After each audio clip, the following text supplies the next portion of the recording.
only gonna do this once. Classic!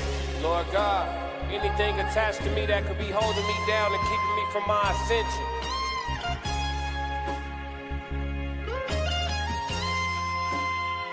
I pray that you detach that from me, so I can fly. They think ill about me, they still around me. Lord God, please set me free.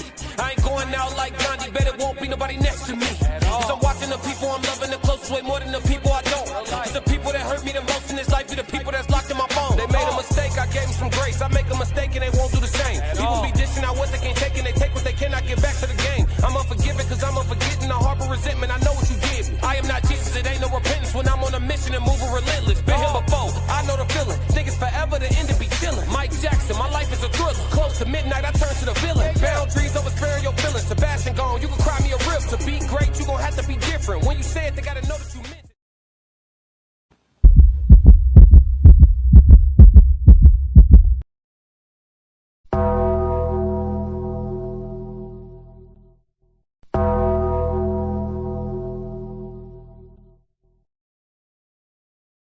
Classic!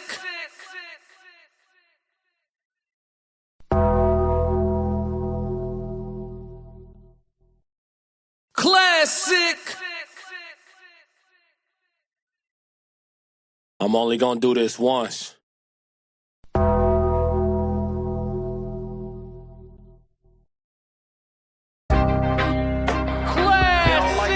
That glow. And one thing they hate worse than you having that glow is when you know you got that glow. They don't like that. They don't like that at all. So give them a reason to keep hating on it. You know what I'm talking about? Let's get ready to oil farming, home up in rank. Step in the room, they paid away. I get treated like a milli tank. Southpaw like I'm really tank. I do things that they really can't. Envious, cause they really ain't. I'ma win any type of way. That's a parlay you could take to the bank. That's a parlay you could take to the bank. Know some people I love, put some smut on my name. Real life, I'ma still love them the same. I'ma love them from outside of the frame. I'ma love them from outside of the pain. That type of hate don't belong on my paint. That type of hate don't belong in proximity. Lord knows I love to match energy. Won't smoke, I know the back chimney. No hope with me once you an enemy. Well trained. What's going on, chat? What's going on, chat? Get a little energy. Get a little energy. I know what it is. Come on. Come on, y'all. Come on. It ain't no pics. It's with whoever. Ain't gotta like us, but you gon' respect us. Before I be soft, I'd rather be deadly. Let's get it. Since I lost Sebastian, my heart has been heavy. Hard in my heart, now it's hard to be friendly. PTSD in my arms, he was heavy. Felt his heart stop, oh my God, I wasn't ready. Couldn't even walk, his last walk was with Granny. Heard he was sick and they said it was bad. I damn that collapsed, but my legs felt like jelly. Man down, I lost my family. Therapy dog, who gon' help with my sanity now? Think I'm about vanity now. Been in the gym, I'm trying to balance it out. Managing rage, out of line, so people jumped off the page. Bad time if you really won't play. Bad time for you to play with my name. It's Candyman if you say my name. I'm up in rank. Step in the room, they paid away. I get treated like a milli tank. Southpaw like I'm really tank. I do things that they really can't. Envious, cause they really ain't. I'ma win any type of way. That's a parlay you could take to them. I'm having that aura, I got that glow. They hate it worse when they know that you know. Walk in the room like I'm covered in gold. I used to suppress it, was about to implode. I used to suppress it, was about to explode. Sore thumb in the room everywhere that I go. Black sheep for the fam, used to think something was wrong. Took a little time to realize I was chose. Took a little time to realize I was special. Ever since birth, been a cold under pressure. Wanna be great, gotta do a little extra. That's why I grind with obsession. Everything about me irregular, everything about me is pressure. Maximum effort, no box left unchecked on the checklist. No stone left unturned, mash on the gas and etc. Or farming, ho, I'm up in rank. Step in the room, they paved the way. I get treated like a milli tank. Southpaw like I'm really tank. I do things that they really can't. Envious, cause they really ain't. I'ma win any type of way. That's a parlay you could take to the bank. Remember this day. Remember this day. Or farming, ho, I'm up in rank. Real dude or fake dude or I'm me. Classic. All right, before we begin the show, it's two things that we have to do. One of those things is a disclaimer, but the first thing we have to do is a moment of silence for Nolan Xavier Wells. Let's do a brief moment of silence, and I'm gonna strike the bell We'll do 7 times. God's number. All right. 7 times. All right. So moment of silence for Nolan, wherever you at.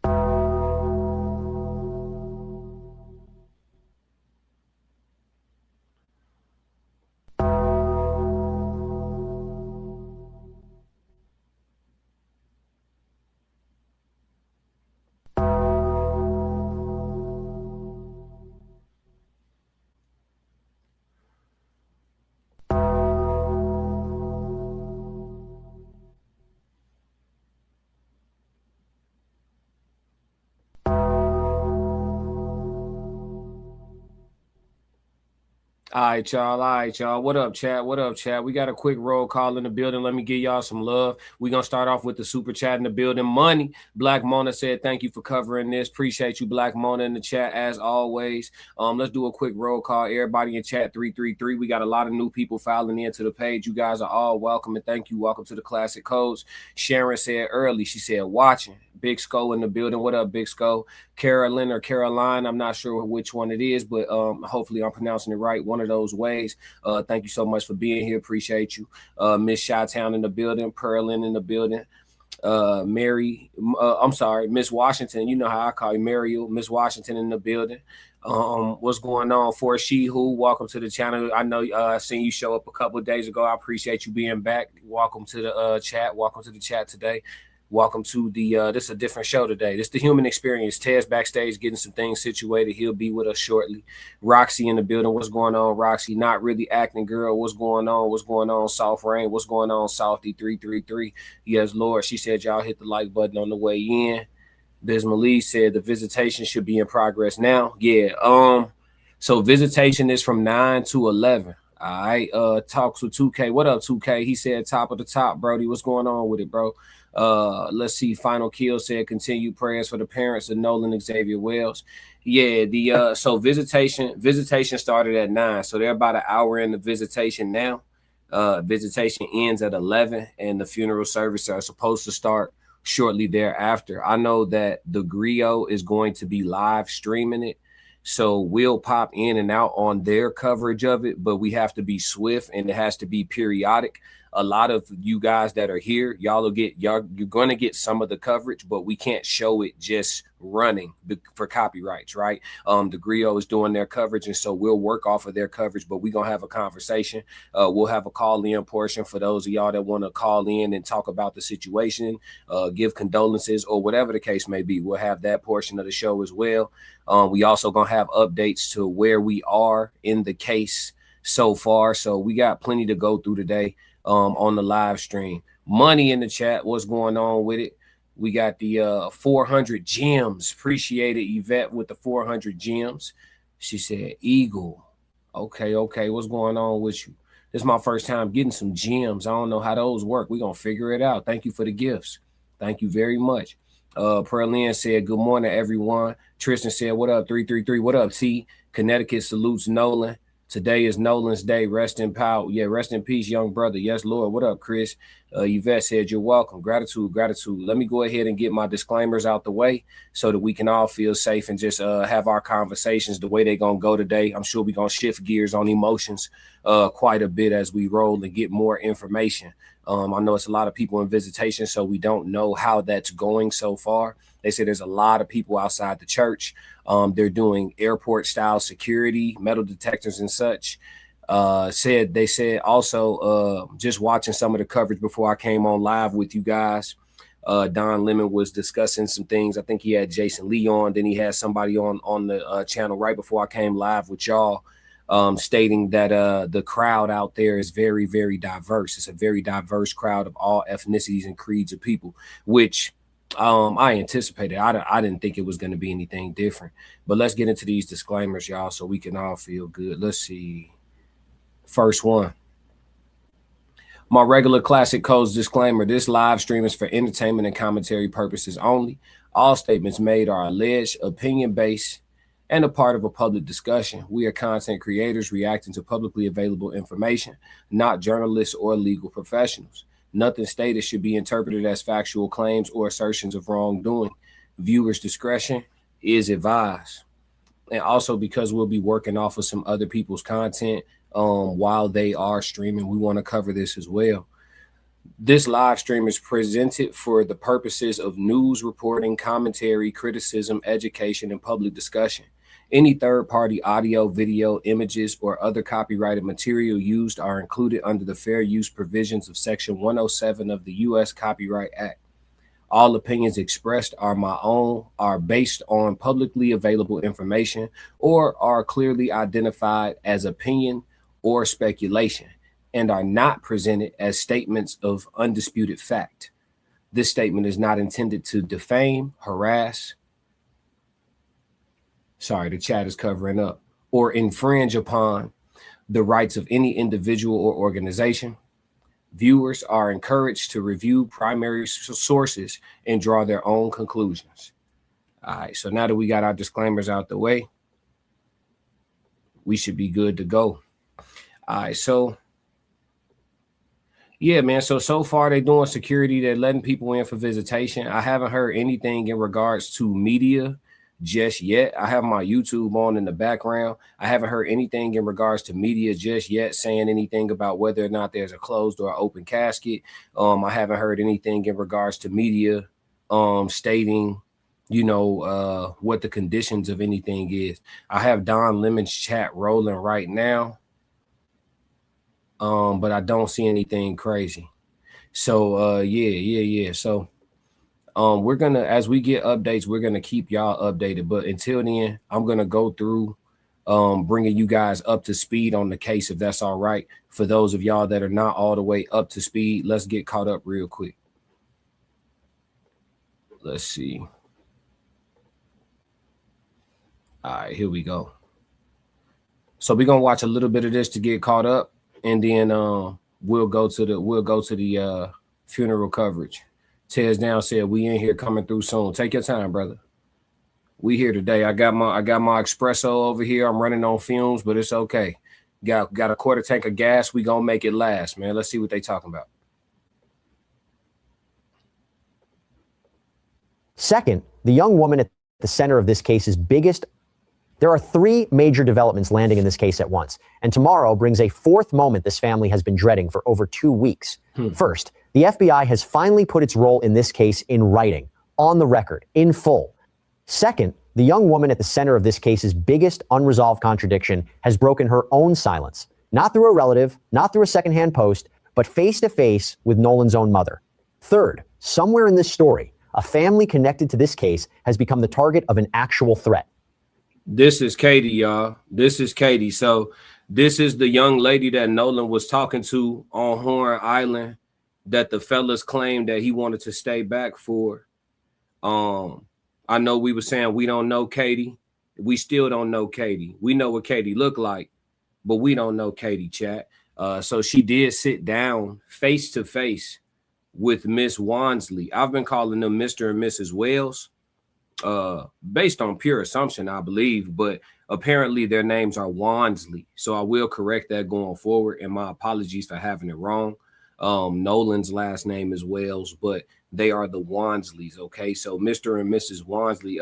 Katie sat down face to face with Christine Wansley and had a conversation and provided her with details in regards to exactly, the way this chain of events happened from her perspective. And they just so happen to be completely contradictory to that of the boys. But there's something interesting. Her recounts of what happened and the boys' counts of what happened leave a gap. So let's listen further, and I'll let y'all see what I'm talking about. Serious enough that federal resources are now involved. And fourth, tomorrow, Nolan Wells will be laid to rest. Tonight, before that happens, we're going through everything that's landed in the past few days carefully and separating what's officially confirmed from what's still being reported secondhand. For weeks, the question of exactly why the FBI was involved in this case had only been answered in fragments, a line here, a comment there. This week, the Bureau's Jackson field office released an actual, complete public statement, and it's worth hearing in full. The statement reads that while the FBI has assisted with certain aspects of the investigation using federal tools and partnerships that have proved valuable, the Jackson County Sheriff's Office is leading and will continue to lead this investigation. It describes a trusting, effective partnership between Jackson County and the FBI built over many years of working side by side on complex cases. It says the FBI has been supporting Jackson County from day one in the effort to gather information and find answers for the Wells family and the broader community. See, that's not encouraging, chat. I don't know if y'all picked up what they was laying down, but this is the official statement coming in from the FBI explaining their exact involvement with the situation. So they've stated that they're here investigating some threats made directly to a family associated with the case. So they're here as a cloak of protection for someone, right? They're also being involved in regards to providing resources or tools for forensics and things of that nature, right? And then they said they have a long-lasting working relationship with Jackson County, and Jackson County is still fully in head of the investigation all the way through. So the FBI has not taken over this investigation. The FBI is not intervening to override or any of that nature. So whatever assumed involvement that we had, whether you assume that the FBI was helping with the cover up, or whether you assume that the FBI was there to, somehow bring a more fair lens to the situation, this is the FBI explaining exactly what they're doing. And essentially, they're not doing anything, right? They're just simply, I guess, overseeing Jackson County do their thorough investigation, right? So that's what's being explained here. Let's go. And it closes by saying the FBI remains ready to assist further, particularly where federal resources might expand local capacity in the hope of bringing clarity and peace of mind to the people who love Nolan.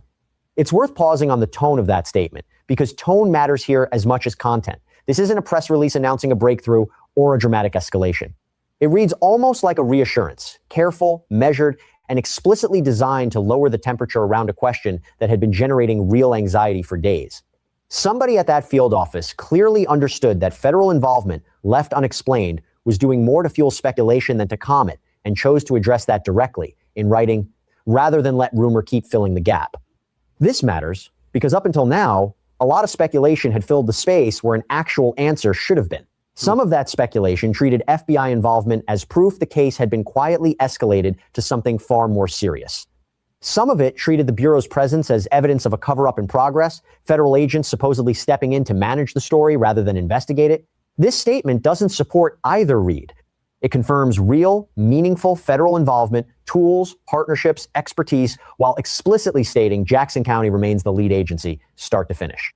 It's support, not Jackson County remains the lead agency, start to finish. So for those of you who are watching that didn't have a lot of confidence in the investigation that Jackson County out there in Mississippi will be conducting, that lack of faith should still exist based on this information. The feds have not come in to save the day, quote unquote. Let's see. How old is Katie? Nolan ran from Big Daddy. I saw on video. Okay. Hey, all my mods get on point, right? It's going to be a real active day. Y'all know the mods, this is okay. Let him rock, let her rock, let her rock. But you know what I'm saying? All the mods get on point. It seems like it's going to be a busy day. So God bless your soul, Nolan, rest, RIP. Yes, Lord. Timothy said the FBI likely will not override the local authorities. The head of the FBI is Kash Patel, who is our skin color, but he Indian, not FBA. Okay, I hear that. Yvette said, it sounds as though they are there for the judge who has centered herself and is protecting her son and the so-called friends of Nolan. Interesting. Not Brittany said, they're there to help the officials in office maintain position. Okay, so a lot of people, y'all don't have faith in the FBI's involvement at all. Stay away from these. I hear that, Todd. I hear that. Hey, listen, y'all speak freely in the chat. Just, no disrespect, right? My mods, they get a little trigger happy anyway. They give out heavy timeouts, and on some days they don't even do timeouts. They do straight blocks. So, just be respectful with your take, regardless of what side of things you on. Let's go. Man, That distinction is worth holding on to every time this case gets discussed going forward. It's also worth thinking about why this kind of clarification took this long to arrive. Federal agencies are often reluctant to comment publicly on active investigations at all, and the fact that the FBI chose to break that pattern here, issuing a full, on-record statement rather than simply declining comment, suggests they recognized how much damage the ambiguity itself was doing. Silence, in a case already this saturated with speculation, doesn't read. Hey, for those of y'all that didn't check out my spirit guides or talking video, I put it out in short form last night. A lot of people have watched it so far. It's been moving around. But there was a spiritual medium that said that she channeled Nolan. And then there's a couple mediums that have been doing tarot cards and different things like that, right? So this is for the people that are spiritual. But one of the mediums pointed out that in all the photographs of Nolan in a group with his Caucasian populated friend group, he's always centered somehow or surrounded or enclosed somehow. And this person stated that Nolan had been captured a long time ago and he didn't know that he was captured. And that this had been something that was always planned. You know what I'm saying? And then this is one of many photos that show Nolan, even the photo on the boat. There's two guys on his one side. There's one guy on his other side. He's kind of centered. In this photo, again, two guys on one side, a bunch of guys on the other side. But he's never on the outside of the photo, like leaning in or whatever. He's always enclosed. And this medium was saying that he had been captured a long time ago. And he had no idea, that they had isolated him.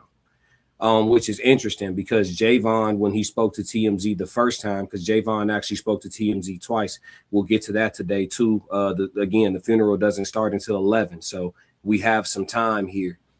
But Javon actually stated that he doesn't hang out with those guys. He was like, yeah, I never hung out with them. They were older, so like Nolan would hang out with them, but I really wouldn't be around them like that, so I don't know too much about them, like as far as their character and stuff like that. So even Javon said he wasn't really around these guys when Nolan was hanging out with these guys. And Javon, according to Nolan's mother, is one of Nolan's closest friends. So we gonna stamp that, right? So I find it to be very interesting, and it seems like it could have some validity. But of course, everything is speculation and alleged, right, for content creation purposes. Let's move. It is neutral. It reads as confirmation of whatever theory happens to be circulating loudest. Choosing to speak even carefully was itself a decision with consequences, and it's one worth crediting even as we stay clear-eyed about what the statement does and doesn't actually confirm. Buried inside that same statement is the actual reason federal resources got pulled into this case at all. The FBI says its efforts have specifically focused on interstate threats received by individuals connected to this matter, and that this work is running in parallel with the family's own independent investigation, not merged into it. That's the clearest, most official confirmation yet of something we've touched on before. Federal involvement here isn't about Nolan's death directly. It's about protecting people connected to this story from threats serious enough to cross state lines and become a federal matter in their own right. The phrase interstate threats is doing a lot of work in that sense, and it's worth unpacking briefly. For a threat... Hey, this is the politest, this is the most polite bromo-actual compliment I ever got. Bro said, I get that I look like Jesus and Moses all the time, so I hear that a lot. But I read the compliment before I read the name. You know what I'm saying? I was getting ready to say like, oh, thank you. Then I saw that it said Kevin. It's just like, I don't know how to feel, right? But appreciate you, brother. I like wearing hoods on my stream. It make my headphones more comfortable, but appreciate it. CC said the funeral starts at 11. I believe it's already 10:04, 10:05. Now it's 10:15. It's on Central Time. It's Central Time, but you're right though, 45 minutes. So we got time to get caught up on some things. This murder was premeditated. FBI, do your job. I hear you talking, Joanne. Coming in with strong words. Everybody make sure y'all hit the like button. There's a lot of people in here. The likes should be close to matching. It's like 54 likes and 500 people. So the like button is no charge. You know what I mean? And if they charge you, please let me know. I'll go get that back for you. It's no problem. There's a thing called counter sue. So yeah, please. You know what I'm saying? I'm not dry begging for super chats and none of that.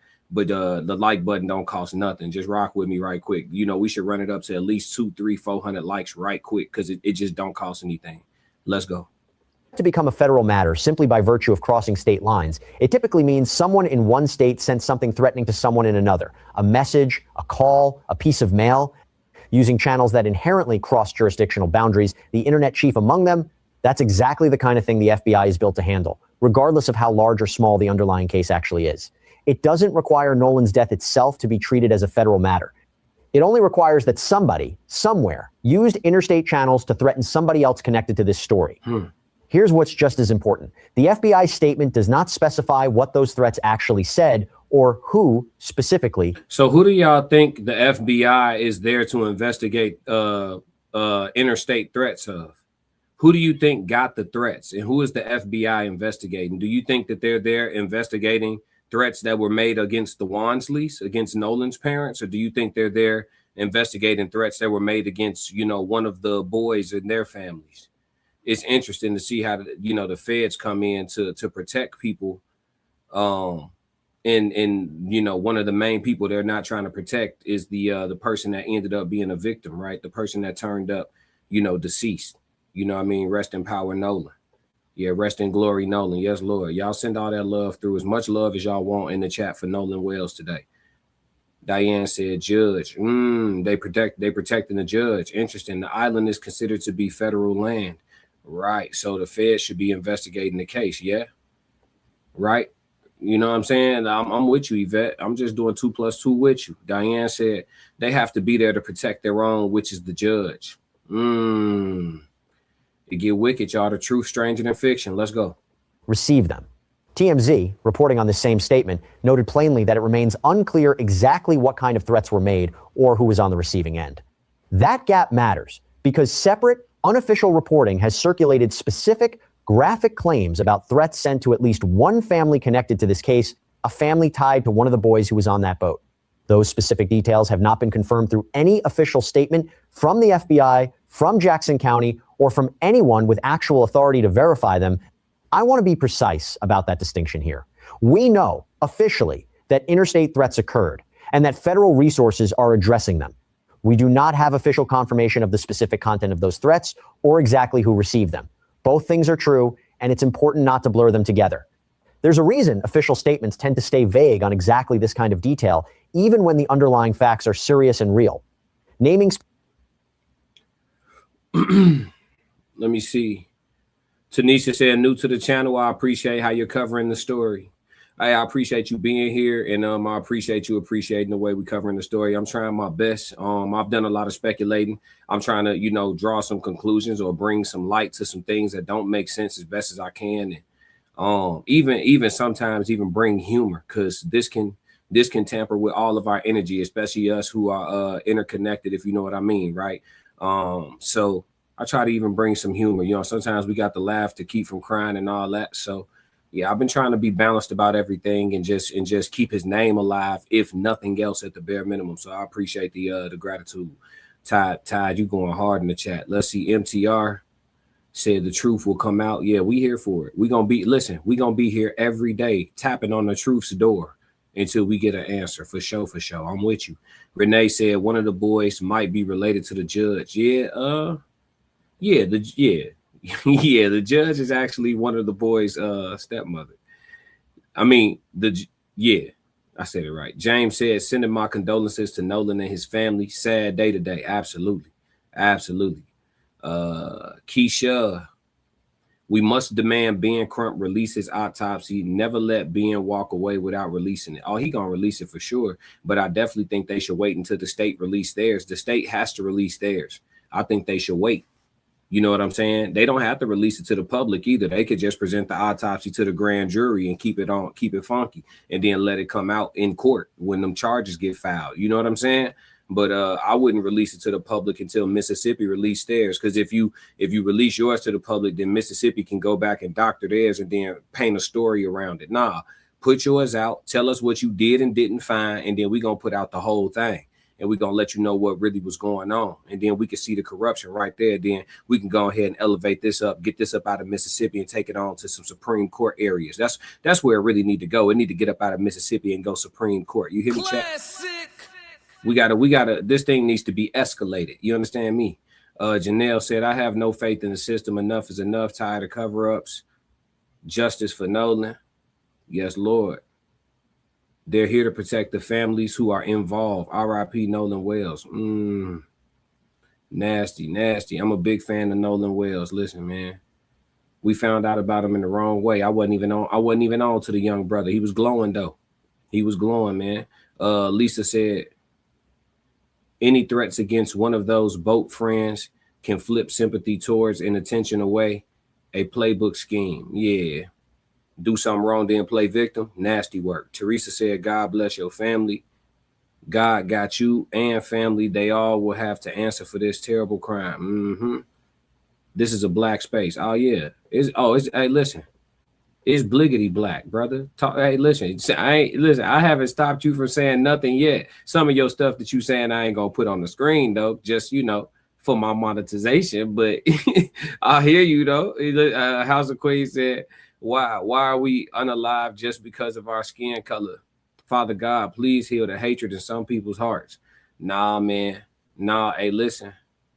House of Queens, I appreciate you being here. But listen, ma'am, I'm going to be real with you. There are natural-born enemies in nature. They are just natural-born enemies in nature. Some of this stuff is part of God's design. Lions and hyenas, they just into it. It is what it is. They into it like Crips, Bloods, BDs, and GDs. They into it. It's natural. Lions and hyenas are in the same habitat by nature, and they fighting for the same resources by nature, and they into it by nature. Sometimes you just got natural-born enemies. We just been losing a one-way war. That's what it is, though. But I appreciate your prayer, though. But praying it off of them people, that ain't really. We tried that. You know what I'm saying? We tried that. I ain't gonna hold you. Bullfrog. Let's see. What up?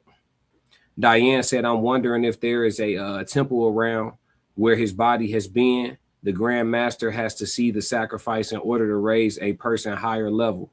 Yeah, I'm glad you tapped in. I'm gonna just read your comment. That way I ain't gotta bring it up so they don't know if I know or not. Let's see. Rest in peace, Nolan Wells would be missed by your family, especially your mother. Yep. Non-blacks go somewhere. Why you sending people off my page, gang? Bella said exactly, classic codes. I would rather wait until Mississippi put theirs out first. Yeah, I think that's the smart play. I think Ben know what's happening. Keisha said BAN ain't never gonna release his autopsy. Oh, Ben ain't never gonna release his autopsy because it won't support his narrative. You think so? You think so? I'm praying for the family. May God continue to comfort them. Yes, Lord. Hey, y'all, the chat's getting heavy, so we're gonna go super chat guaranteed.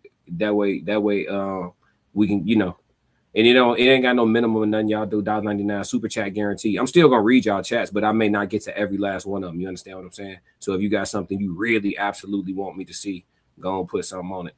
Let's see. Ann said the state can change their information.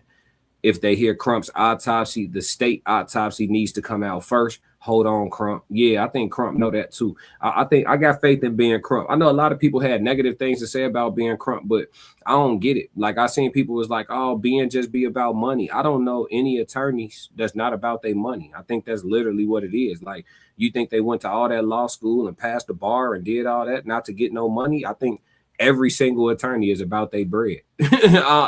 I never heard, like, I don't get it. I don't understand the narrative, but maybe y'all know something I don't know. James said, they said she did a lot of cover up in the different cases. Yeah, I heard that too. Angie said, praying fervently for Nolan's family and genuine friends for comfort, for their heavy hearts and justice, and that justice will prevail so they can all grieve properly and Nolan can rest peacefully. Yeah. Hatred is a taught lesson. Kids don't hate unless their parents teach it to them and allow it to grow. Oh, for sure. For sure. Open or close casket. We don't know yet. I've been trying to tap in on some different platforms to see if anybody got the information before I do. I know that the Griot is going to be streaming it live, but they pushed a live stream back to 11, which is when the funeral service starts. 11 o'clock Central Time, that is. So in about 34 minutes is when it's supposed to start. We'll be showing you flashes of it because we don't want no copyright issues. We'll show you flashes of it and we'll give our commentary. I know that Al Sharpton is supposed to be officiating, and I know that Ben Crump is supposed to be doing a call to justice. So these are things that we will weigh in on live. We here with y'all for a while. So y'all sit back, man. Keep us in the headphones. And then for those people who want to watch it straight through, that's perfectly fine. I'm not a content creator that hogs, you know, eyeballs. If y'all want to go to the Griot and literally just watch the funeral just straight through without any commentary or discussion, that's perfectly fine. My chat, my community chat 333, we like to talk amongst each other and get some things situated. So the choice is yours, you know what I'm saying? But we're here, and Tez will be joining me soon too. This is the human experience. So my dog, the Tez down, is a part of this show. He'll be on screen soon enough. He's just getting some things situated. It's a high pressure day. You know what I'm saying? We both have been intensely covering this Nolan Xavier Wells situation. And if you don't know how to move and transmute your energy and things like that, stuff like this can get real heavy on you. You know what I'm saying? I'm a person who meditates. I do yoga. You know what I'm saying? I breathe. I do my breathing. And you know, so I just try to stay tapped in and not let it impact me too crazy, because the people need somebody to be right here doing this. So Flip, what up? 333-999. You know what it is. Let's see. Todd, that's dumb. You clearly saying anything. Why Crump never mentioned bruises on Nolan? Why would he though? Spiral, why would he mention that? Why would he let the other people know exactly what's going on? Why would he let them know what we know? If they trying to do a cover up, you don't want to give them, you don't want to get them the lowdown so they could put a little story together about it. You don't want to do that. You don't want to do that. You don't want to show your hand, you know? So that's how I see it anyway. Joanne said Mississippi needs to release their autopsy. Ben Crump don't need to release Nolan's autopsy. We could wait on it. Yep. I mean, hey, at the end of the day, if we find out if this casket was closed or open, we might not need no autopsy to know what's really happening. Let me see if Don Lemon talking about something. Hold on, chat. I got Don somewhere here. Let me see.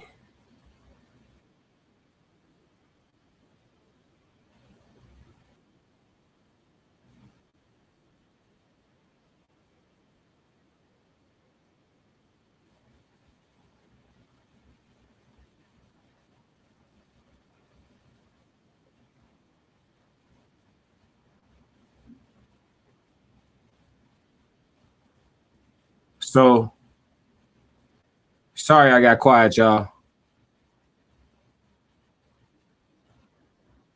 Hold on.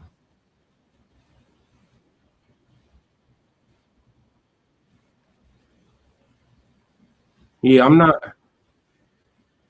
Hold on. What is he saying?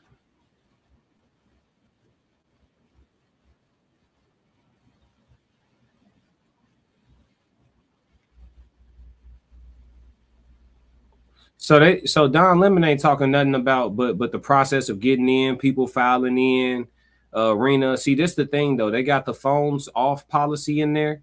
They doing airport style security. So I'm trying to, sorry I got quiet, y'all. I was listening to something in my ear, but they're doing airport style security.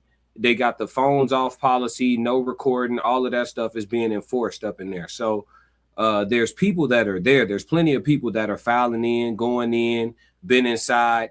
But as long as they're inside, we won't have any reports from inside. You understand? Like, and then from what I'm hearing, there's a long line or a process to get in. So nobody's going in, getting the 411, and then gonna step out and risk not getting back in at all, or go through the whole process of getting back in. So all in all, essentially what it's looking like is we would have to wait until, you know, the funeral starts to stream and then try to get some indication, or which will be in about 30 minutes from now, or we would have to wait until the funeral service is over, when all these media people who have been allowed access, mind you, come out and are able to turn their devices back on and start reporting to their platforms and their sources to get on, you know, to give the 411. So we'll be here and we're gonna figure this thing out, because I tell you what, man, I truly hope that it's not what I've been feeling like it is. If y'all could see the foreshadowing I did in the thumbnail for today. If y'all didn't notice the foreshadowing I did in the thumbnail today, y'all could blow that up right there. You see in the upper left-hand corner, those are Emmett Till's parents. And in the right-hand corner is Nolan Wells' parents. And if you see, there's a crazy resemblance between Christine Wansley and Emmett Till's mother. And so, you know, I hope that it's not that type of situation, right? I hope that what I feel is completely inaccurate, and that it's a situation where, you know, it's an open casket, and, you know, he not looking like nothing, you know what I'm saying, mutilated or nothing crazy. You know what I'm saying? It's just, I don't want to see so many people's hearts get broken. Like me, I'm one that embraces reality. I believe in that no matter how harsh it is. You know, I just need to know what it is, right? But for a lot of other people, you know, a lot of folks like to have more hope in humanity and in society, and for like a more peaceful and you know, a more peaceful and a lower crime riddled future. A lot of people have hope for that and they want that, right? But I'm not delusional about whether or not it has come or not. It hasn't. And so if it's something that's real bad, I wouldn't be surprised. But man, I really hope it ain't though. You know? Let me see. Y'all beefing in the chat. I'm gonna let y'all sort that out. But let's get into some more of the updates, y'all. We still got time. Specific victims or repeating specific threatening language in an official public statement can itself cause additional harm, drawing more attention to the very people the investigation is trying to protect and potentially compromising whatever legal action might eventually follow against whoever sent those threats. That restraint, even if it leaves the public with less detail than they might want, is often a deliberate protective choice, not an attempt to minimize what actually happened. Here's the development that changes the shape of this case more than almost anything else this week. Katie, the young woman Nolan spoke with in his final confirmed minutes on that beach, has finally been heard from directly, not through a relative's Facebook post, but through an actual in-person meeting with Nolan's own mother. According to Christine, she and Katie sat down together, face to face. And Christine has said plainly that what Katie told her does not match the story she's been hearing from everyone else. This represents a real shift from where this case stood even a week ago. Up until now, everything attributed to Katie had arrived through intermediaries. First through a family friend relaying what she'd heard secondhand, then through Katie's own mother and sister posting on Facebook to correct rumors that had spiraled out of control.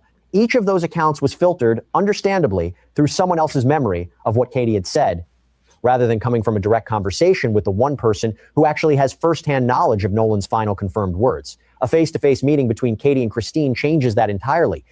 This is, as far as we know, the first time information about that conversation has traveled directly from the person who lived it to the person who needs to understand it most, without anyone else standing in between. This is worth walking through carefully, because the details matter, and because Katie's actual account is more specific and more limited than a lot of the public conversation around it has suggested. According to Christine, Katie has been consistent from the very beginning. She and Nolan met that day, spent time together, and eventually parted ways. Katie then got back on a boat with her own friends, separate from Nolan's group. She assumed, based on their conversation, that Nolan was heading back to rejoin his own friend's boat. Here's the detail that matters most. Katie never actually saw Nolan get on that boat. She assumed it, based on what he told her, but she did not personally witness him rejoining his friends. That distinction is genuinely important. It means Katie's account isn't a direct eyewitness contradiction of the friend's story, in the sense of her having seen one thing while they claim another. It's closer to this. Nolan told her his intention. Whether he actually followed through on that intention before whatever happened next is something nobody, not Katie, not the friends, not the family, can currently confirm firsthand. Both an assumption based on a genuine conversation and a claim that he chose to stay can technically be true at different moments if something changed between the conversation and whatever came after it. I'm twisted, chat. Because now I'm starting to feel like everybody in on it. I'm starting to feel like everybody in on it, chat. And maybe it's because it's the day of the services and it's supposed to be a celebration day. Miss Wansley and Mr. Wansley told us to celebrate Nolan's life. He wouldn't want us to be all sad and all that, what she said. So we're going to try that, right? We're going to play music. We're going to do all that. You know what I'm saying? We're going to try that. But look, I'm twisted, chat, because I'm starting to feel like everybody in on it. Because, all right, so Katie go sit down with Miss Wansley. Katie tell her and Nolan chit-chat. They spend some time together, and then they parted ways, right? But when they parted ways, he told her his intention, which was, I'm finna go get up with my boys, get on the boat, get up out of here. That's what he told her he gonna do. Now, she didn't physically watch him walk away, go link with the fellas, and get on the boat and pull off. She didn't watch him do that. He stated his intention. They parted ways. She turned and went her direction. He turned and went his direction. The boys is saying when it was time to go, he like, nah, I'm going to stay back with her, and y'all keep my phone and my car keys. That's what they saying. And that creates this gap here between him stating his intentions to go get on the boat and leave, and them saying he told us he wanted to stay back with Katie. That conflict of interest right there could be used to tie everybody in or get everybody off. And that's spooky, chat. That's spooky, chat. Somebody that went to law school finna have to earn their bread, chat. Somebody that went to law school finna have to earn their bread. I thought it was interesting that the judge wrote on her FB wall that she went to high school with Christine Wan. Yeah, I thought it was interesting too. Let's go. I think it's worth sitting with why this nuance got flattened so quickly in a lot of public coverage of this case. A clean contradiction. One witness says this, another witness says that, makes for a much more compelling story than an account built around an honest assumption. But Katie's actual position, as relayed by Christine, is more measured than that. She's not claiming she watched Nolan walk away from her and board a boat. She's saying he told her a plan and she had every reason to believe he'd follow through on it. That's a meaningfully different kind of testimony than a direct eyewitness account, and it deserves to be treated as such, rather than collapsed into the same category as a flat, contradictory claim. This also reframes, at least somewhat, what actually needs to be explained. If Katie's account is accurate, the real mystery isn't whether Nolan wanted to leave. It's what happened in the gap between him stating that intention and whatever came next, a gap that, as of right now, nobody has been able to account for. Separate from Shepard's account, and separate from the FBI's official statement, reporting has emerged describing an actual threat received by a family connected to this case, specific enough in its content that it would qualify as exactly the kind of interstate threat the FBI's statement references. I want to handle this carefully, because of exactly the gap we just described. The FBI has confirmed threats occurred and that they're being addressed. It has not officially confirmed the specific content of any single threat or named who received it. Some reporting has attributed detailed, graphic threats to a specific family connected to one of the boys who was on that boat. Until that specific reporting is confirmed by an official source, I think the responsible thing to do is treat it as credible but unverified, real enough to take seriously, specific enough that it shouldn't be casually repeated as settled fact. What is beyond dispute is that. Now, in this photo, he's not surrounded, chat. This is the first photo I seen where he's not surrounded. Right? They don't got him surrounded. And as you can see in this photo, the other dude that we don't know, Trayston, there he go right there, right here in the front, right here, with the sunglasses dangling. That's Trayston right there. Now, he the best friend in the world that Mom Dukes don't know. So we don't know Trayston. Over here at the Classic Codes, we already stood on that. We don't know Trayston. 333 in the chat if you don't know Trayston or Katie. We don't know them. But listen, they knew Nolan. And so we don't know how snaked out they was, because you claiming to be a best friend, but you ain't never met moms and you ain't met pops. You my best friend, but my peoples don't know you. Yeah, suspect. Hey, listen, we put him on the persons of interest list too, because he done jumped off the porch for no reason, talking about that was me on the video. That was me on the video. Why is you even talking, gang? Gang, why you gang? Didn't nobody ask you nothing? You talking about you was beefing with your girl and all that. We ain't hear no girls in that video. We didn't hear no girls in that video. We heard the dude in the audio saying the dude Trayston talking about he was trying to get his phone from his girlfriend. 333 in the chat if y'all ain't hear no girls in that audio. I ain't hear no girls. I heard a dude saying, dude, give me my effing phone. Now, if you talk to your girl like that, what your girl look like, Trayston? Classic. You see what I'm saying? So So already off rip, we don't know Trayston. We don't know him. We don't trust him. You feel me? And he done jumped off the porch playing for the ops. So Trayston can get gone. But I just noticed this the first picture I seen where he wasn't surrounded, chat. That's kind of crazy. What y'all talking about in the chat, man? Black said 3-3. Yeah, y'all dumping them threes in the chat. Yeah, we don't know them. We don't know them. Yeah, we at all. You understand me? Who is that? Yeah. James said, but the story is fishy on his friend's part, talking about hold my keys in my phone. Yeah, like how he didn't want his, like, even if y'all had his phone, there's no way he didn't want his phone. So you definitely kept his phone from him. That's a problem, right? I don't think so. I think Nolan had his phone on him when whatever happened to him.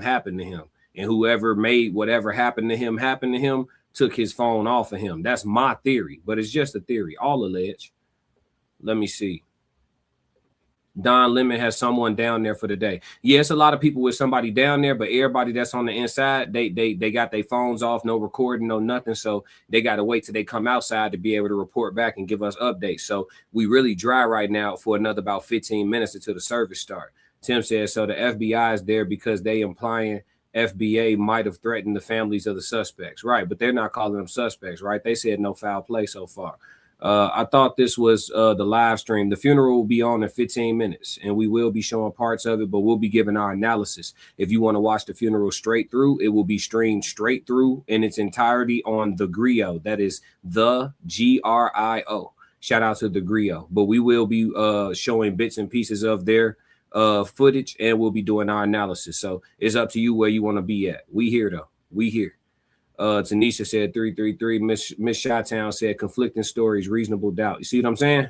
That's what I'm saying. I'm starting to feel like everybody in on it. Hector said facts. Yup. Tanisha said exactly. Somebody gave him a couple dollars for the week tea. Yeah. Yep. Playing for the ops. Yeah, he playing for the ops for sure. We all are in sorrow. Nolan was exceptional. Along with his diverse group of friends who were not prejudiced by skin tone or social status. Please do not destroy his legacy. Now, I'm not destroying anything. If you go watch my channel, I've been showing Nolan nothing but love and speculating on exactly what happened. And you doing the same thing because Cheryl, with all due respect, you wasn't there either, or the case would be solved, right? Because I'm sure you would tell. So you don't know either. And I mean that so respectfully. So don't tell me I'm assuming something. You just made an assumption too, because you wasn't there. So yeah, we all speculating. I'm not destroying his legacy though. We ain't did nothing but be positive about Nolan Xavier Wells. Roxy said 333. That's wild. I don't know who my child's best friend is. Nah, they tripping. Right, exactly. I would think that Mississippi would have changed. Why? Most of the horrific things that we know Mississippi for happened less than 100 years ago, chat. We talking about the 60s, the 70s, the 80s. Like, this stuff isn't ancient. This stuff happened when your parents was kids. Like, this stuff ain't old. Emmett Till ain't old. Yeah, Keisha said, yep, everybody in on it. That's what it's starting to feel like. Let's go. Yes. Whoever is sending threats to anyone connected to this case, regardless of what they believe happened to Nolan, is committing a serious crime.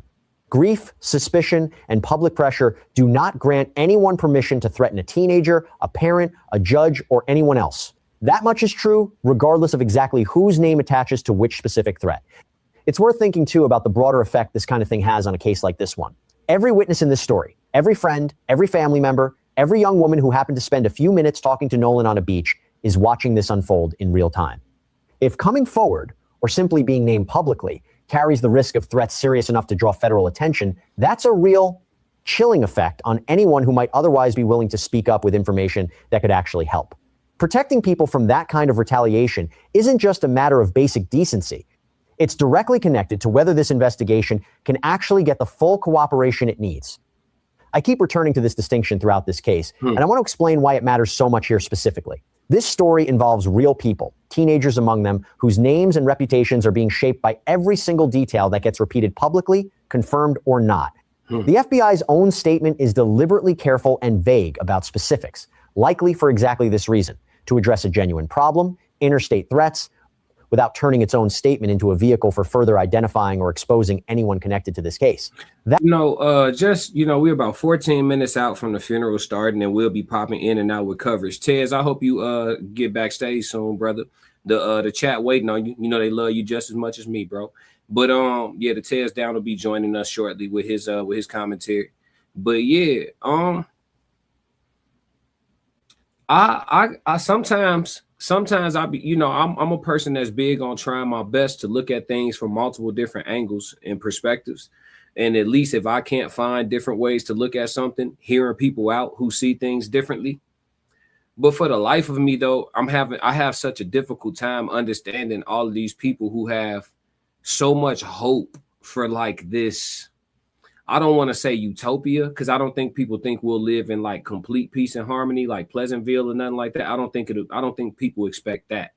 But I do think people sometimes have like this hope or this desire in their brain to where like the history of this country somehow has cleansed itself, and we as a mass in majority have like gotten over or forgiven. I can't even say forgiven one another because it's like so one-sided, but like this idea that we are like so past the actual foundational principles of what this country was founded on. Like people who think that we're just beyond it, and like, I can't believe stuff like this is still happening. It confuses me. I try to make sense of it by blaming the public school system, allegedly, you know what I'm saying? Because they teach history very poorly, right? It's inaccurate, it's vague, it's slanted. All types of things is wrong with it, in my opinion. So I try to blame it on that, but then it's like, no, because once you're a grown adult, like, first off, you don't have to stop learning. Secondly, library cards been free the whole time. And third, it's like, you never stop for a second and be like, what they told us don't make complete sense. I want to like look into like the actual real deep rooted truths of like what has gone on here. It just baffles me a little bit, y'all. Like when people still be like surprised that stuff like this is occurring in freaking, boom, boom, boom, boom, poo country towns and shit. Like, no disrespect to Mississippi, but kind of, you know what I'm saying? Like, because I got family in Mississippi and they cool, but it's like, bruh, I don't know how we still shocked. And I think that if we were just less naive and less forgiving, less gracious, less merciful, I think it would make us sharper, more aware, more cautious, appropriately so, though. But for some reason, we just want to like, I don't know, be optimistic about kicking it and trying to be friends with and procreate with and kumbaya with real life savages, like historically known savages. It's interesting to me, y'all.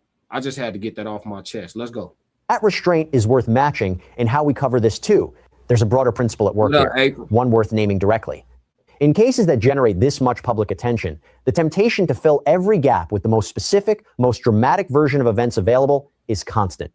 A vague official statement about threats becomes, in less careful hands, a detailed account naming a specific victim and quoting specific violent language, whether or not that account has actually been verified. That kind of embellishment doesn't just risk being wrong. It risks compounding the exact harm the original threats were meant to cause by keeping a family's name and their fear circulating. McKinnon said, this country isn't past shit. At most, they found it to be more profitable to appear progressive, but even that is done half-heartedly, and the truth is still surface level. McKinnon, man, you cooking, brother. You cooking, brother. Classic. Absolutely cooking. McKenna, you showed up late, but you came off the bench shooting like prime J.R. Smith. He said all of this shit is still here. Absolutely. Absolutely. And the fact that they stopped teaching us our history so they can keep working us over. Keisha said the key to this entire case is the Ben Crump autopsy. I agree. But I think it's more than that, though, Keisha. I ain't gonna lie to you. I think that the Ben Crump call center has been booming. I ain't gonna lie to you. I think the call center been booming. I think they got way more information than just the autopsy. I'm telling you, the people that have been talking loud, they working with the ops. The people that have been talking quiet, they've been calling that Ben Crump line. And when they present that evidence to the grand jury, I think it's going to be absolutely overwhelming. Absolutely overwhelming. I ain't going to lie to you. This is just my prediction, though. All speculation for sure. Make sure y'all hit the like button. We only got 191 likes, but it's over 1,000 people in here. The like button is absolutely no charge. I'm not in here dry begging for super chats, and I'm reading damn near, as many comments as I can. All I ask for is the free stuff, the like, the subscribe, and the share. All the stuff that costs absolutely nothing. Turn the likes up. It's 888 people, 888. No surprise with me, numerology heavy, but it's 888 people in the horizontal version of this live stream right now. We should try to get to at least 600 likes, and I'm just giving grace for people that's on the road driving and they aren't hands-free right now. But for everybody that can tap their screen, please do so. I appreciate y'all. Jazz, what's going on, Jazz? Oh yeah, my people in the building. Hey, for the people that's new here, in case y'all ain't know, the Chicago nigga. Classic. Yeah, I think y'all can tell from the accent though. Yeah. So once the information come out, it's gonna make the town go crazy because lies were told big time. Listen, the truth might already be out inside that church. We can't talk to nobody that's in the church right now. That's really the key. Because if the visitation from 9 to 11 was completely open casket or something like that, and something happened to have, and I'm not wishing this, I really wish the opposite. But if he's dismembered or mutilated or whatever, and it's an open casket situation, parallel to Emmett Till or something like that, we're not gonna find out until people who went in start coming out. You know what I mean? So, and the way they talking about the security being set up and all of that and private section for the friends and family, I think it's a very controlled environment right now. So everything that we're supposed to hear, I think it'll flood in at one time. And that'll probably be a couple hours from now because the service begins in 7 minutes. So, but yes, we may find out a whole bunch of information today, but it remains to be seen. But if we don't, the autopsy definitely is next. So I'm with you for sure. Hector said, what's up? What's going on? McKinnon said, I can't stand the excuses of we don't have enough people to respond to all these inquiries. But if I had been a white kid killed, or if it had been a white kid killed by black kids, they would have pooled resources. I agree. Jazz put the fire emoji. Yes, Lord. Swagger said, right. Yes, Lord. Let me see. Omari, what up, Big O? He said, yeah, I got a feeling it's going to be a bigger case than just Nolan. Yeah, man, I hope I'm wrong though. I hope you wrong. I hope I'm wrong. I really hope they ain't do nothing crazy to my mans, man. I really do. But man, listen, whatever is already done, it's already done, and we just gotta see. Lisa said, my first time here and just subscribe. I appreciate you, Lisa. Stick around. We have a lot of fun on this channel as well. This is a very serious thing, but we do have a lot of fun on this channel. A lot of fun, a lot of great conversation. McKenna said, hell, even everyday white citizens would have volunteered to help the police answer calls had the kid been white. Complete bullshit that they have done, that they don't have resources. Yeah. McKenna, I mean, shit, like you said, you know what it is. Renee said, will you be going live too? Yeah, I'm not. So I'll be showing moments of the live stream of the actual service, but I have to go in and out for copyright. So I got to give y'all my analysis. And in the meantime, in between time, that gives me an opportunity to read y'all comments as well. And we can all have a discussion here. So this is going to be more interactive than you just watching it on Grio. But if you just want to watch it flat out, you can go to the Grio, GRIO, and they are streaming it straight through. So shout out to the Grio. But again, I can't just flat out play it straight through. It's just fair use rights and things like that. And I try to be as respectful as I can to all the other content creators. Deborah said Nolan Wells, 27. What made you put that? Deborah, what made you put 27 right there? That's interesting. I'll put some $1,000 dressing on. What you talking about, gang? Hey, somebody, give Jay a little time out, man. Tweaking. Let me see. Nobody saw him drown. So how can you say that the last saw him Oh no, big BS. Yeah, we already know it don't make no sense. I'm with you. Renee said, awesome. Bella said, McKinnon cooking. Absolutely. We do, Lisa. I'm going to give Classic hell on another topic, but today we are purely aligned, but he'll catch smoke later. Oh, you already know it's tug of war with us. Push, pull. Crystal said, I feel like this situation was a 250-year celebration. For them, it was planned out. The red necklace meant blood. They not slick. They killed that young man. Everything alleged for content creation purposes and entertainment. I hear you, though. I'm just reading y'all comments. I just want to see how everybody feel, man. I just want to see how everybody feel. Tez, where you at, my boy? The people waiting on you. Deem said, Tez probably trying to get his spirit together. I ain't mad at you. Hey, Tez, take your time, gang. Because listen, y'all, for y'all that don't know, y'all will see in a minute. My homie Tez, he has his own show as well. The Tez Down. He has his own channel. But we have a show together that we collab on called The Human Experience. That's what this is today. I'm just holding things down solo until he get here. But Tez is our local, he's our local resident crash out. I've been trying to be cool about everything, but Tez, he's not the same. Natural born crash dummy. And he go crash out. He go crash out. Yeah, so he probably getting his spirit together. It's a lot. It's a lot. God says, vengeance is mine. I will repay. We gonna see. Isn't Nolan's birthday next month? He was 18/9. Was it now or never? Jazz said exactly. It's deeper than what they want us to believe. All the truth definitely stranger than fiction. We'll be taking call-ins later on too. We're gonna let this, you know, we're gonna get into things a little bit, and then we'll be taking call-ins later on as well. So yeah, chat. For those of y'all that's here for the long ride, I know a lot of people at work right now too probably got me on the headphones or whatever the case may be, but we will be taking some call-ins too. So I think Keisha just fired up her live too. But I don't think she boots on the ground either. So she probably getting her resources from somewhere as well. Let me see.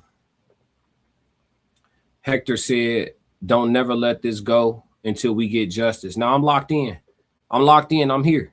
I'm here. I told y'all I'm here. It's a duty at this point, right? So we're gonna stay tapped in. We're gonna stay tapped in and see what's going on. Let me see. For sure. I got you, Tez. I see the message. You good.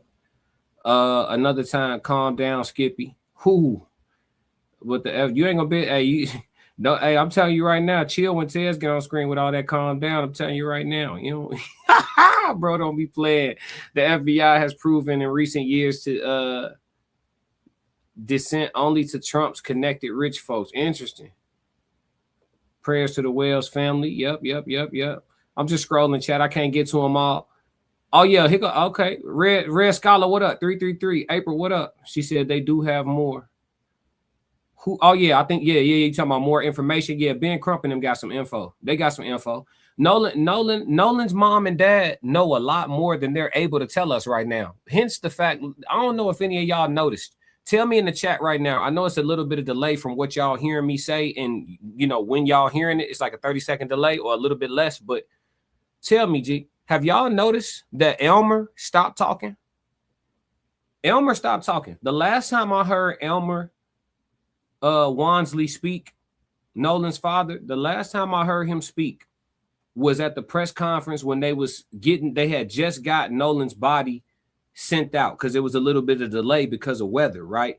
And they had just got his body sent out to Washington for the autopsy. That's the last time I heard him talk, was when we know they didn't have any autopsy results. Since then, every time they've popped back up, he has just been sitting there. Bro ain't said a word. I've been following this thing close. I'm talking about close. I feel like me and Nolan first cousins. I ain't gonna lie to you about it. But he has gone mute. You understand? I don't know if anybody else noticed that or not. Elmer been stopped talking. Yeah. Like, did anybody else peep game? Or was y'all not? Yeah, Hector said he know what time it is. He ready for war. Hey, bro got quiet. Yeah, Bella said, I noticed that too, Classic. I'm talking about nothing. I ain't heard Elmer say a word in like 2 weeks. Like a week, not 2 weeks, because it's only been like but like a solid like 8 days, 9 days.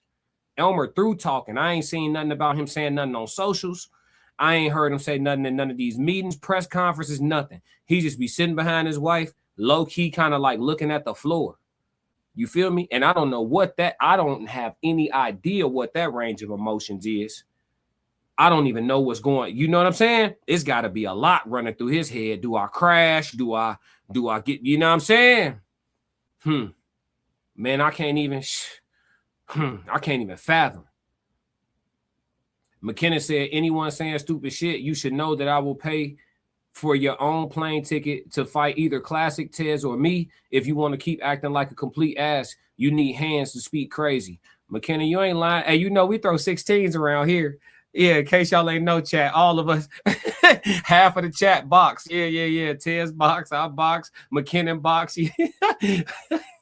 Hey, everybody new in here like, wait, what? Yeah. McKinnon ain't lying. He on that today. I see you tapped in emotionally to the situation too, McKinnon. I'm gonna let you get your shit off, bro. Talk. Hey, speak your piece. Roxy said, everyone, please make sure you address who you talking to. Yeah, in the chat. Yeah, if y'all talking to somebody specific, make sure you at them so that I know it's not towards me. Because my mods are very sensitive. I can handle it, but my moderators not so much. Let me see. Swagger said, yeah. So y'all did notice. Miss Chi-Town said, working but here for the long haul, waiting on Tez. He definitely doesn't play. Yeah, he's here. He handling some business right now. He just sent me a message in the back chat. He here for sure. Keisha said, yeah, the parents are waiting on the Ben Crump autopsy. I think they have it already. That's what I'm saying. Soft Rain said, y'all hit the like button. Yes, Lord, please do. Let me see where we at on likes. So we got 305 likes and 1,000 people. That's no bueno. Likes are free. Love is free. For Nolan. And you know what I'm saying? Like, it's free. Just hit the button. It's free. Push the button. Yeah, Michelle said a quiet black man is a serious thing. Yeah, my man went silent. Yes, ready for war. Yeah. When you have smarts, you don't want to talk being stronger for his wife. I think he is not talking because it's just too heavy on him. Even the mother said she have to be there for her husband and for the other children. I mean, they got to be there for each other. In a time like this, they both lost a son. But you got to understand, for a father though, it got to feel different because it's like, I ain't, something hitting him like I ain't protect my boy. You know what I'm saying? Or I couldn't protect. There was nothing I wasn't, you know what I mean? It got to feel different. The range, like I said, the range of emotions that he's circulating through or feeling all at once, kind of, it got to be crazy. It got to be crazy. You know what I'm saying? Just feeling like you couldn't do, feeling helpless. Like I couldn't do nothing. Yeah, it's got to, you know what I mean? So we praying for the family for sure. We sending positive frequencies their way. And it ain't, that's something you just, you know, for them, that's something you just live with for the rest of forever. You know what I mean? They say time heals all wounds. I disagree. I think time heals small wounds. Time heals some wounds, but some stuff you just, some of them cuts, they just leave a big ass scar, gang. It just is what it is. You know what I mean? And we just got to rock out. But man,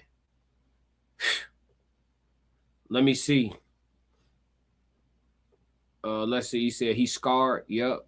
Brenda said, my condolences. He ready. Be cool with everyone. F with no one. That might be that thing. Renee said prayers for Nolan family, friends of the family, and all the victims who died so tragically. Losing loved ones is painful. I've been there. Yeah. Hey, Jane, what up? Miss Chi-Town said grief does that classic that range from sad, mad, or much more. Yeah. Rage, all type of stuff. He's a father ready for war. Yeah, hey, listen, my man went silent. Completely silent. Yeah, daughter, she put the gloves up. Yeah. We don't be playing. Hey, we don't be playing. We don't be playing. Elmer is locking down his natural instinct. Hey, listen, you got to tame that monster. Because even right now, even if he did want to, and this all, all just a conversation, but even if he did want to play like that, he would have to wait. You know what I'm saying? Feds running around, putting a veil of protection on people and all type of stuff. He wouldn't be able to bust no move right now. No way. So, I mean, he's got to, you know what I mean? He got to tame the dragon. Too Tight, what up? He said, hey, classic. Elmer is on deck with the Black Panthers. Watch him. Hey, listen. Hey, listen, they said Mississippi got some serious black folks out there that's ready to get it back for Rosewood. I mean, get it back for the Mississippi burning. So we'll see if they do some sliding. I ain't inciting nothing, though. That's not my MO. Timothy Taylor said Al Sharpton only there to use this tragedy to get black people motivated to vote heavy for the Democrat Party in November. I guarantee his eulogy become political. We're going to see in a second. It's 11:06. Let me see if the griot got shit rocking yet. Let's see, y'all. I'm about to tap in right now and see where we at. Let's see if the griot live stream started. The griot. I said the griot. My fault, y'all. That's Chicago. Where we at? It says video not available. Hold on. Do I got to subscribe to see it, or what's the situation?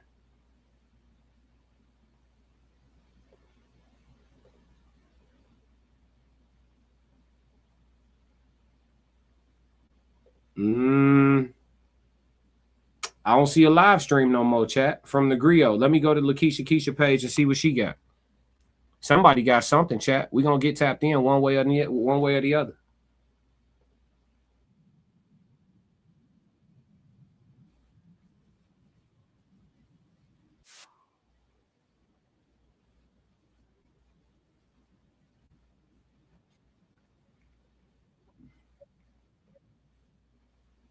So Lakeisha somehow has it. Let me go to the griot's website. They're supposed to have it on their website too. So let me see what's up. We're going to get it situated, chat. Don't even trip. Un momento.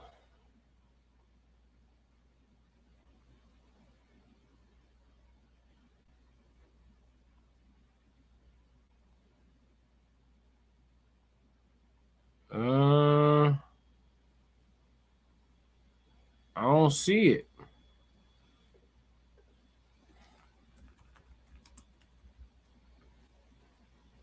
Hold on, chat. Let's see what we got.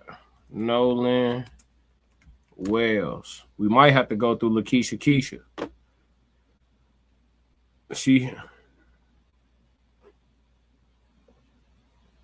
Yeah. We might have to go through Lakeisha Keisha, chat. However we got to get it, we going to get it. But I'm going to check the griot one more time, though, because they definitely stated that they would be live streaming the entire service. They had a stream scheduled, and that joint just went away. It says unavailable. So let's go to Lakeisha Keisha. I don't know where she getting it from, but it looked like she got it. So I'm gonna just keep her up on the screen on mute on my end, and when I see something come through, I'm gonna tap y'all in. But right now, it doesn't look like the feed has begun yet for the services. Lakeisha just talking, just like me. She just talking. Shout out to Lakeisha Keisha, man.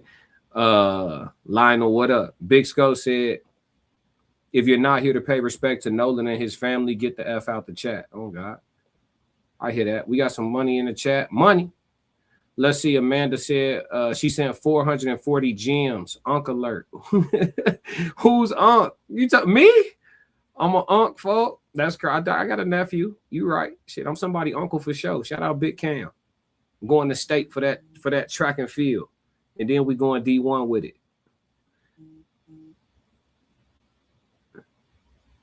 Got it. Thank you for the text message. South Rain in the backdrop doing the work. She said we got it. It's on the Black Star Network.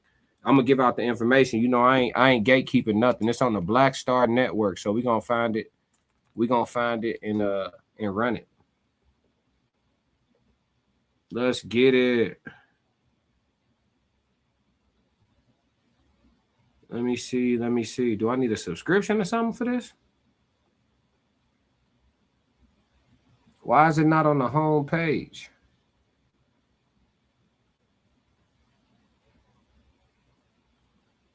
I don't see it though. She said Black Star Network. Yeah, I'm on their website. I don't see the funeral streaming.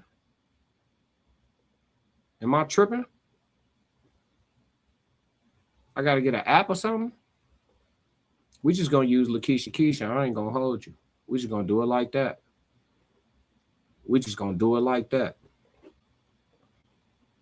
I just subscribed to your channel, champ. I appreciate you for doing this live. Keep doing your thing, champ. Justice for Nolan Wells. I pray Wells family and Nolan get justice. Yes, Lord. We here for it. We here for it.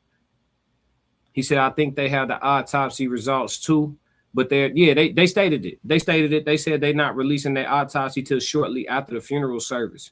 So I don't know if that means the day of or a few days after or whatever the case may be. But they did state that they wouldn't be releasing their independent autopsy results until after the funeral. So at the earliest, it would be later today, no matter what. But they do have the results though. Justice for Nolan. There's a crime being hidden. Hector said, yeah, I see that.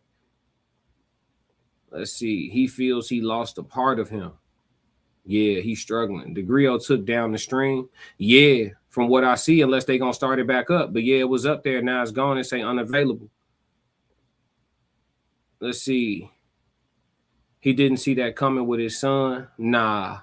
I think he got the information about, you know what I'm saying, whether or not, I think he got confirmation about whether or not foul play was involved. That'll do it. You know what I'm saying? Let's see. You're right about praying for the family. Yes, Lord, we got to. Appreciate the gems. This father just taking it easy. You don't know what's going on in his mind. Losing his son, not easy. Y'all trust me, I know. On why would the two ladies get on the internet and lie about information that being held back or risking their job by putting out that didn't know mom had pictures gave to her that day she took? Will we be able to assist the funeral live? Yeah, it hasn't begun. The stream of it hasn't begun yet. Let me see something. All right, here we go. I got y'all. Let's get it. It looked like the service starting. So Keisha got it. So we're going to go in and out of hers. Again, we're going to guard from copyright. So we're going to have to go in and out. But I will play the audio regardless. But I'm going to go in and out of the picture. All right, chat? So we're going to finesse it and we're going to get this service rolling. It just started. So I don't even know who this brother is up here. But maybe one of y'all do. Let me take this joint off mute. My fault, chat. I'm just trying to make sure y'all well taken care of.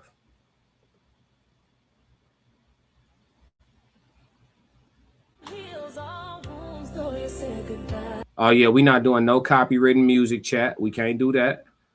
So we're going to hold off on the copywritten music. Yeah, I don't know I don't know if that's copywritten. And then let me pull this down because I don't want no smoke with Keisha. But when the audio, when I see this brother hold the microphone to his mouth to start speaking, I'll turn the audio back on and we'll listen to the demonstration. All right, so this is the Nolan Wells. Let me change my banner too, because we no longer discussing the updates. We're doing the celebration of life now. We are officially inside of the Nolan Wells funeral. You will get primarily audio here and some video, as well as some pause play analysis also. So we're going to have a full interactive discussion. Because there are so many people here, we're going to go super chats guaranteed, but I will be reading comments as I can. Make sure you hit the like button.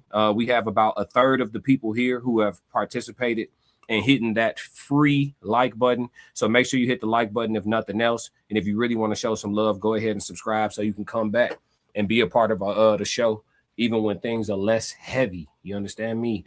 Let's see. Don Lemon is broadcasting the service. Okay.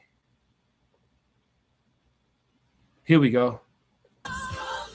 They're still playing music, chat, but here we go.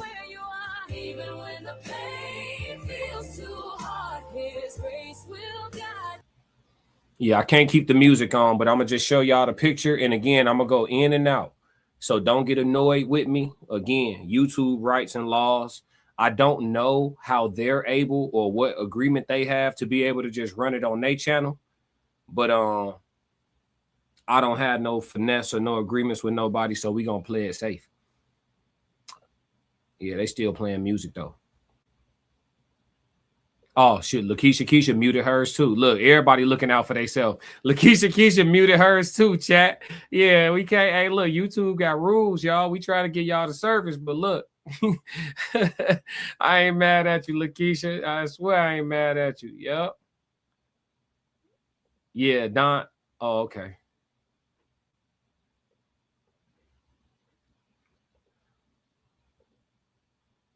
Okay, we got talking. Let's go. The family. I was glad when they said unto me, let us go into the house of the Lord. For the Lord is in his holy temple. May all the earth keep silent before him. Our Father, who art in heaven, hallowed is thy name. Thy kingdom come, thy will be done on earth as it is in heaven.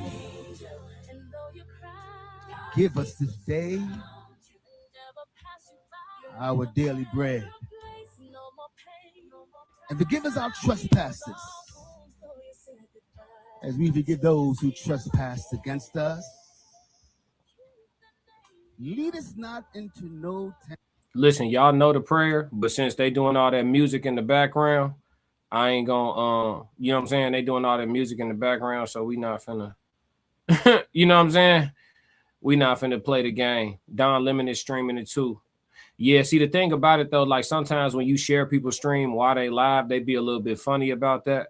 I ain't trying to take away from nobody, so I don't know where the actual service is. I know she said Black Star Network, but I went to Black Star Network and it's not apparently available. It's not like something that's on the home screen. You would think it'd be like right on the home page, like watch the service live, but nah. Nope. Let me see, chat. If you have your cell phone, please cut it off. All right, here we go. Cell phone today, please cut your cell phones off. Can y'all hear that okay, chat? Interruption. Let's show this family. It's not the loudest, but it's turned all the way up, so. Is everybody all right this morning? Did everybody understand that? Are you guys saying you can't hear? Yeah, it's low. If you can't hear or if it's too low, you have to turn your volume up. Yeah, you're gonna have to. Amen. At this time, we will have our Old Testament reading, the 23rd Psalm. Following that, we will have the New Testament reading, none other than the executive pastor of this church, Pastor Drew. Our host has been so gracious with us today. The Lord is my shepherd, and I shall not want. He maketh me to lie down in green pastures. He leads me beside the still waters. He restoreth my soul. Yea, though I walk through the valley and the shadows of death, I will fear no evil, for thou art with me. Thy rod, thy staff, they comfort me. Thou comfort me in the presence of my enemies. My cup surely runneth over, and I shall dwell in the house of the Lord forever. At this time, we will hear from Pastor Drew, who will come and share with us our Old Testament. Let's give him a hand as he comes.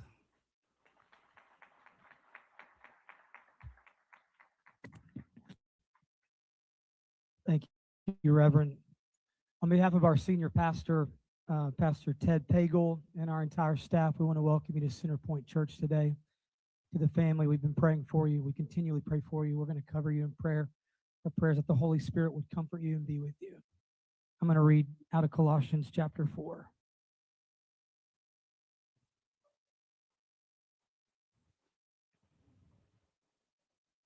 Colossians chapter 4, verse 2 says this: continue steadfastly in prayer, being watchful in it with thanksgiving. Amen.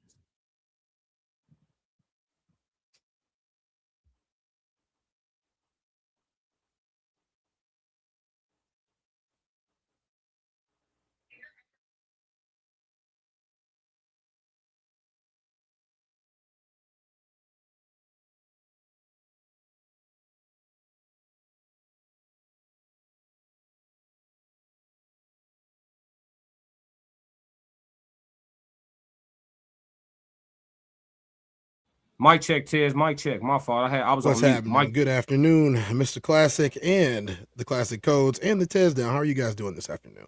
I just found the funeral, G. We good. I found it. We're gonna be able to stream it solid. I saw. Yeah, put it on there. No, I just found it straight out. Like I'm not having to use Lakeisha Keisha page or nothing. I found it. Oh, okay. Yeah, so we Gucci. Here we go. We good, Chad. I got it. Yeah, that was unexpected today. Yeah, so we could just play the service straight through. Let's get it.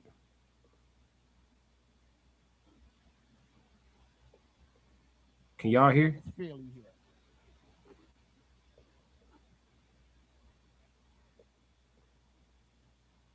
I said, please come at this time. That's as loud as it get, chat. Y'all gonna have to turn y'all volume up.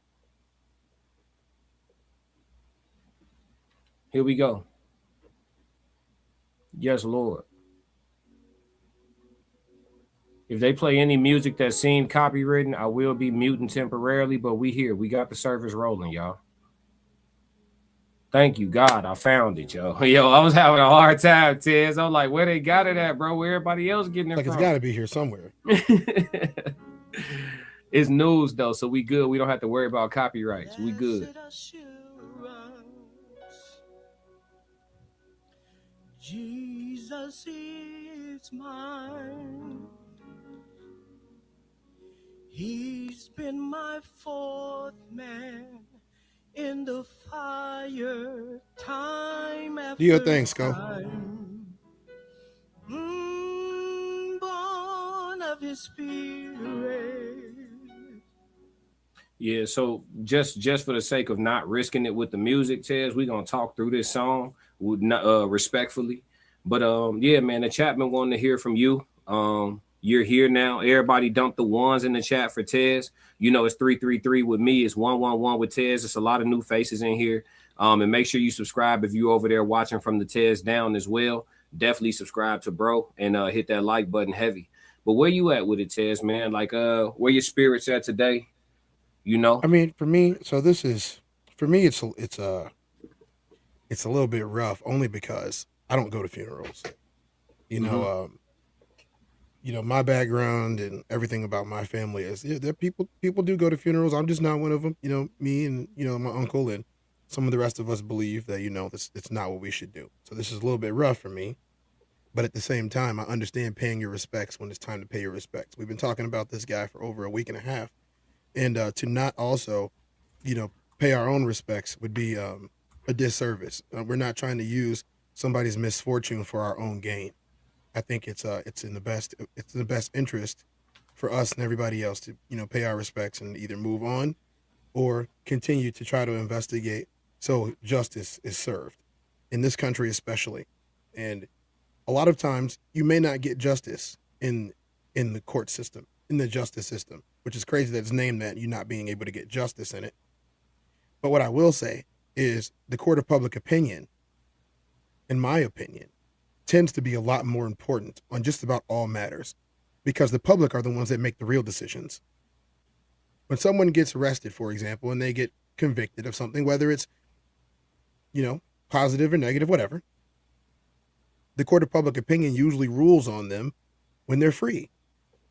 In this case, the freedom that we're speaking of might never happen in the Nolan Wells case. No amount of justification, no amount of justice is going to bring Nolan back. It's not.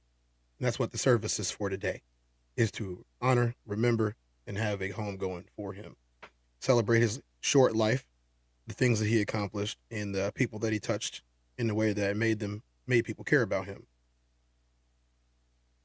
For some people, it brings grief. For people like me, it allows us to be able to move forward with clarity, but also knowing that people got honored, people got respected, and for lack of better words right now, no pun intended, but flowers being given.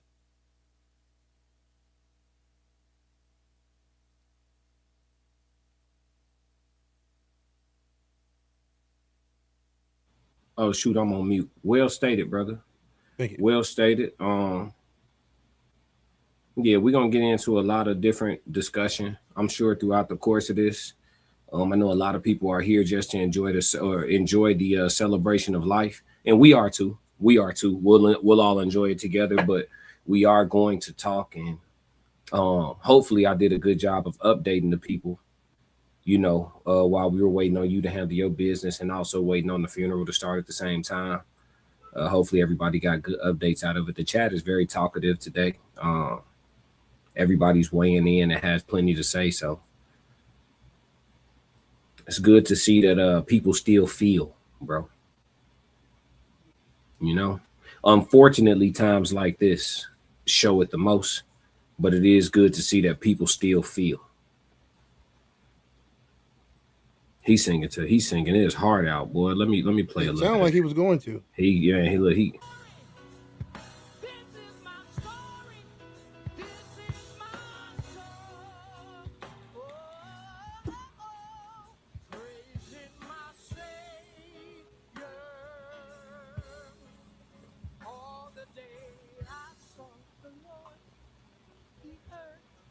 And he answered, I sought the Lord.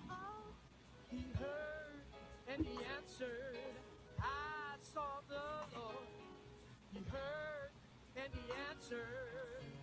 That's why I'll trust him.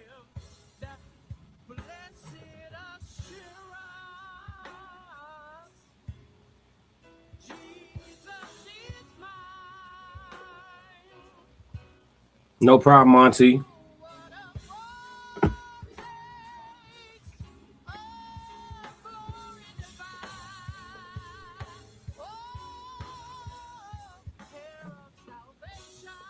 I ain't gonna hold you. But yeah, bro. Let me see. Tanya said, Philly here, rest in peace. Nolan, so sad. Latimer said, praying for the family from Durham, North Carolina. Love y'all for sure, for sure. Shout out to Durham. What y'all doing out there in Durham? Y'all being safe out there? Yeah.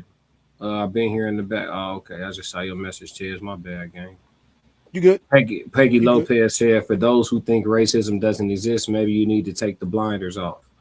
Hey, it's a real conversation. Dean said this needs to be shown everywhere today. They're not getting away with this one. Yeah, Dean, this is one of the main reasons why we are doing it.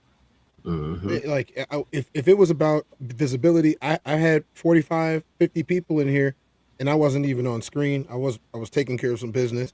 But this is up, and it has to be up, and it's going to remain up, because the same attention that they gave to the Till family over what happened to him is the same attention that we need to give to the Wells family as as a community. Regardless of whether people want to believe that we're a unified community or not, there are some of us that are going to stand up for what's right. So I don't care how uncomfortable it is.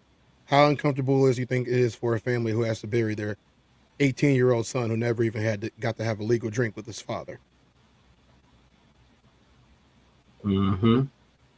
The fact that the goose steppers are coming through our chats and saying the type of disgusting things they're out about an 18-year-old boy who had never committed any crimes that we know of lets you know that it does not matter if you were the worst person or the best person. I've had 15 people in the last week bring up George Floyd. Yeah. Oh, they talking. Let me see. Yeah, man. Facts, let's ride. What do you say? Facts, let's ride on this because we have to stick up for us as a whole. No, you ain't lying though. We got a speech coming. Yep. Here go Al Sharpton, y'all. Let's get it.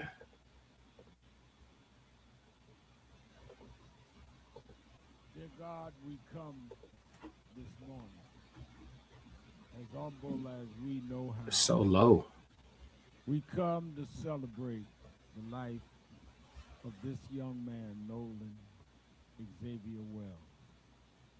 We come with a painful acknowledgement of you allowed him to return home at a young age. We can't question what you do, but we can ask for the strength and power to be given us to go through this and understand the meaning of this and to seek what is required of this at this hour. Look on his family, his mother, his father, his siblings, and all of his blood relatives that long after the cameras are gone, long after the crowds stop coming by, they will bear the burden of an empty chair in the house. They will bear the burden of memories that will not ever leave them. And give them the strength to find some meaning and give them the memory of the joy that he brought them and wipe away their tears from their eyes. What up, OG? So that they can see and be what he would want them to be at this hour. We don't have words or anything we could give, but you have the strength and the power to hold them up. And we ask for that strength today. And look down here in Mississippi today and let us pursue justice. Whatever the situations are that led to this, let every stone be rolled back and every veil be torn asunder. And let truth pop out of the ground like a flower. And let justice flow down like a water. And mercy like a mighty stream. These blessings we ask in your name. Amen. Let me first give honor to the pastor who has been so wonderful in allowing us to be here today. Senior Pastor Pagel and Executive Pastor Brown. Reverend R.D. Holmes, who heads National Action Network in Tallahassee, came all the way from Tallahassee, Florida, and to some of those, there you are, I'm looking for you, you did the scripture. Some of those that came to just give strength to the family. We're honored, flew all the way from New York with me this morning. Spike Lee is with us.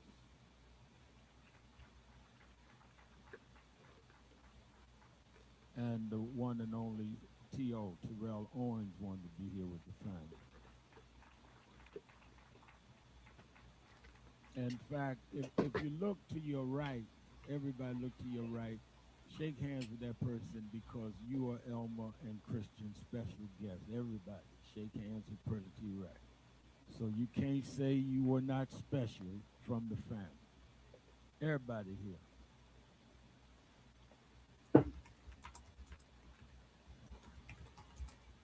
Before I start the eulogy, I want us to hear from the mother and father of Nolan, because they are the ones that bear the burden, the pain, and the will to go forward to make his name stand for what it should stand for. And I want us to hear their words. Many of us have different emotions, but no one's emotion should override the emotions of the mother and father. We are here to stand with them. This is their child. And you can't be more angry or hurt or burdened than them. So don't outrun them. Let us stand and uphold them at this hour of grief. Let me ask them to come and give a few words. The mother and father, Elmore and Christine.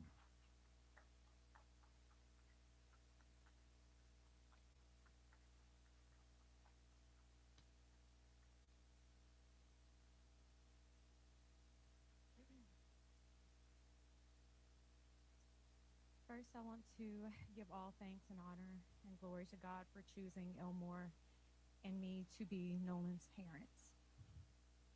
We thank you, Lord, for the beautiful 18 years that you blessed us with him. Thank you for the joy he brought not only to our family, but also to his friends and everyone in the community whose lives he touched. Nolan had such a gentle, calming spirit about him.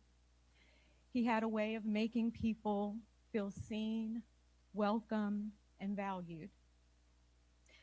He could lift your confidence with just a few words and make you feel like you belong. If you ever had the privilege of meeting our son Nolan or calling him a friend, then you experienced a glimpse of God's love through him.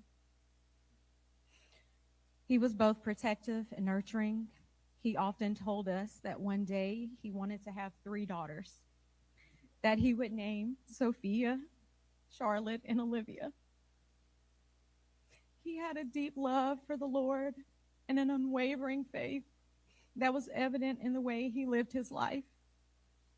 As much as our hearts are broken, we find peace in knowing that our son is resting in the arms of the Lord. We will miss everything about him, from his quiet nature to the corny jokes, his gentle smile, the way he made everyone around him feel comfortable, loved, and at ease. Your absence has left an emptiness that can never truly be filled. A piece of our hearts will always be missing. Nolan, your father and I are incredibly proud of you. We've always been proud of you, of the young man you were, and we will always be proud of the legacy of love, kindness, and faith that you have left behind. In a world that can often feel dark, be like Nolan. Be the light that brightens the lives of those around you. Be the warmth for those who may be feeling the coldness of the world. Love deeply, protect fiercely, and welcome others with kindness. And remain faithful knowing that God is always with you. Lastly, I ask that each of you keep Nolan's memory alive. Hold him close in your hearts. Share his stories and never stop saying his name. As long as we continue to remember him, his light will continue to shine through us all. Nolan, we love you. We'll continue to fight for you. And until we meet again, and thank you all for coming. Thank you.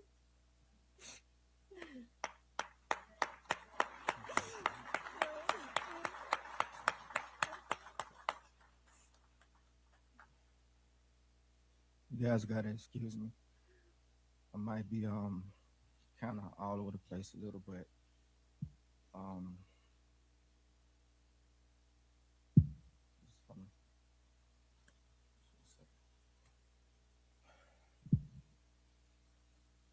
First of all, I want to say out of all my kids, Nolan was the one that would crawl backwards on the regular. Like babies crawl forward, he would crawl backwards. And he had this crazy haircut that I just I don't know, you had to see it to know him. But I want to start off by saying how proud I am of you, my son. You grew up to be a very young man that everyone enjoyed to be around. The constant lectures from me about having character, self-respect, self-discipline, and perseverance really hit home with you at an early age. These were the things that I had to live through to really be able to pass down to you and your siblings. I remember when you first asked to play basketball, and I admit I was kind of worried because you never picked up a basketball, you never shot one. We didn't have a actual basketball goal. The only thing we had was that Walmart special with the plastic one that everybody breaks in the first few days. But on that first day of tryouts, you shocked me and your mom. And just to make a long story short, you Jalen, and Javon won y'all first championship together.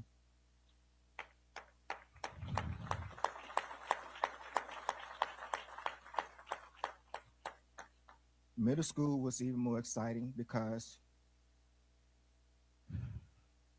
you were not just making a name for yourself on the football field, the basketball court, and the baseball diamond, but you were also laying the groundwork for your little brother Elmore.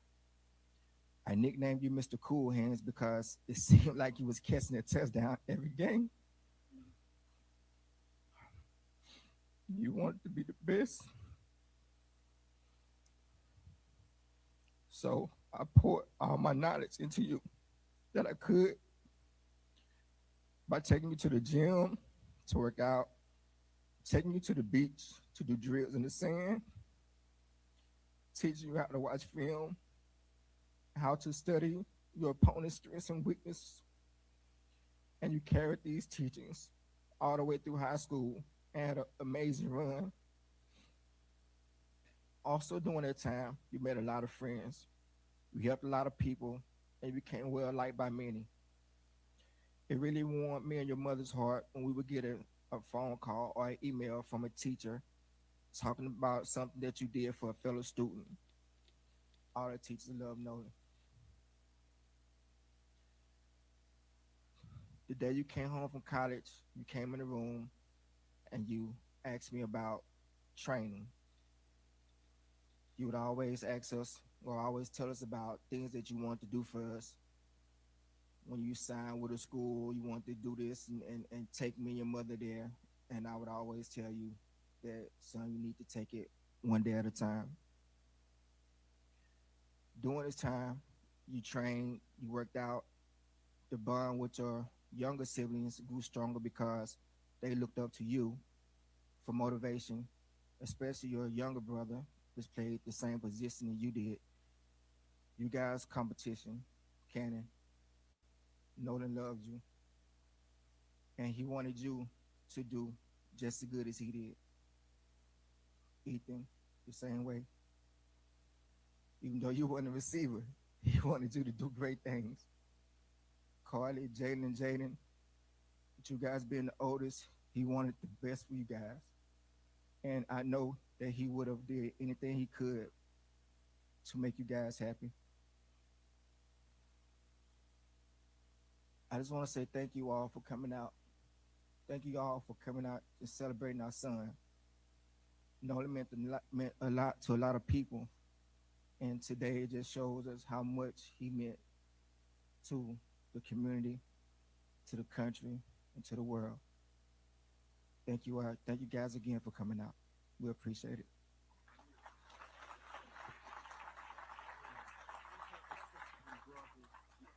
Can we have all of his sisters and brothers to stand? Give the family your love.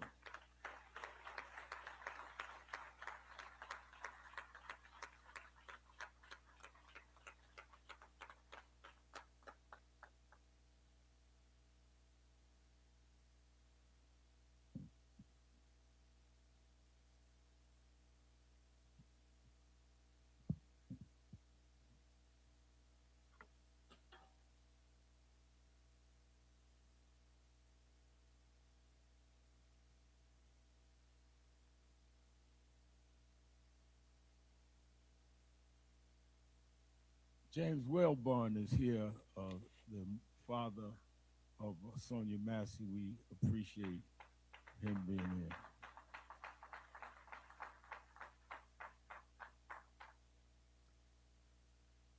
When I was called about what happened to Nolan, and as the days went on, parents came to our Harlem headquarters of Nash Action Network and told the story as they knew it at that time. Attorney Ben Crump, who I call the Attorney General of Black America, began looking into this situation. And since then, every day, I have thought about what this means and what it could mean. And a lot of what this could mean, it could be the healing or it could be the poking of the wound. That's going to be decided by what we do. The senior pastor of this church had the courage of his faith to open the doors of this church and let this family funeralize him, even though he knows that some, I'm sure, in the city would wonder why he would even do that. And the dividing of our children of God is something that we have to get over. One of the things that I'm glad to see is that there are people of all races at this funeral.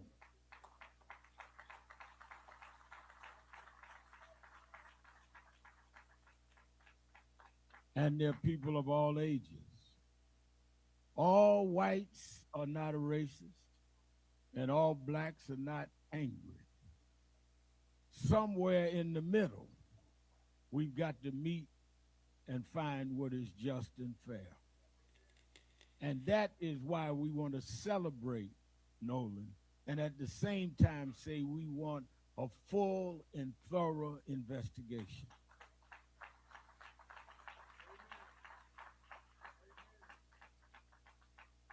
We don't want nothing sugar-coated either way. But for an 18-year-old young man to no longer be with us, we want answers. Not biased either way, just answers. And I think that for the family, the closure can come if there is justice. We will see where it goes. Some have prejudged. I do not think that it is appropriate for either side of opinions to prevail without a backup and fair investigation. We cannot say it was racist, but we cannot say it was not racist. So let's not judge either way until all the evidence is in. And in that light, let me say this, and I'm going to take a brief text and I'll move on. Is it time to be talking about this? No. There are those that are so full of hate. Pause they him. would send Pause him, please. hate messages to the house of these parents. Or mute him. You can let him run. Just mute him. They sent one. Go ahead, Tiff. He gonna get up here right now talking about he gonna take a text. You're not taking a text while you're in the pulpit for somebody's funeral. Second of all, it's always like he's running for office but never running for office. I don't understand this at all. It's like the first part of what he said was totally fine. The second part of what he said is like he's campaigning for himself. Al Sharpton, it's over, man. Just be a community figure and keep it moving. But this is extra. The father and the mother, what they said was fantastic. What they said was great. Now I don't like this part at all. He already done like started the wrong way with me. Yeah. It's just, I don't know. Seems like a bad place and time. It is, man. He could have done this on the news. We're gonna run it for the people though. That I want to put up from National Action Network and me. I want to offer a reward of $50,000 to anybody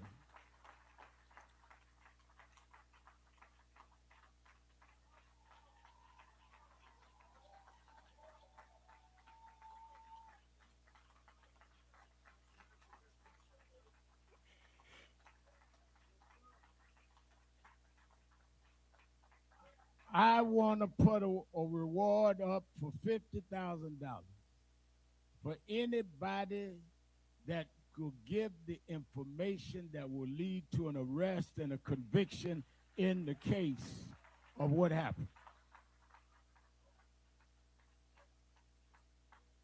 He was not on that island by himself. Somebody saw something and knows something. So I didn't come to make money. I came to give money. Stand up and tell the truth. Whatever it is, good or bad, we're not going to prejudge it, but we cannot end it until we know all the facts. So all you got to do is reach out to Attorney Crump's office, and National Action Network could do that if it leads to an arrest and conviction. And I guarantee you, you'll have it before the sun goes down.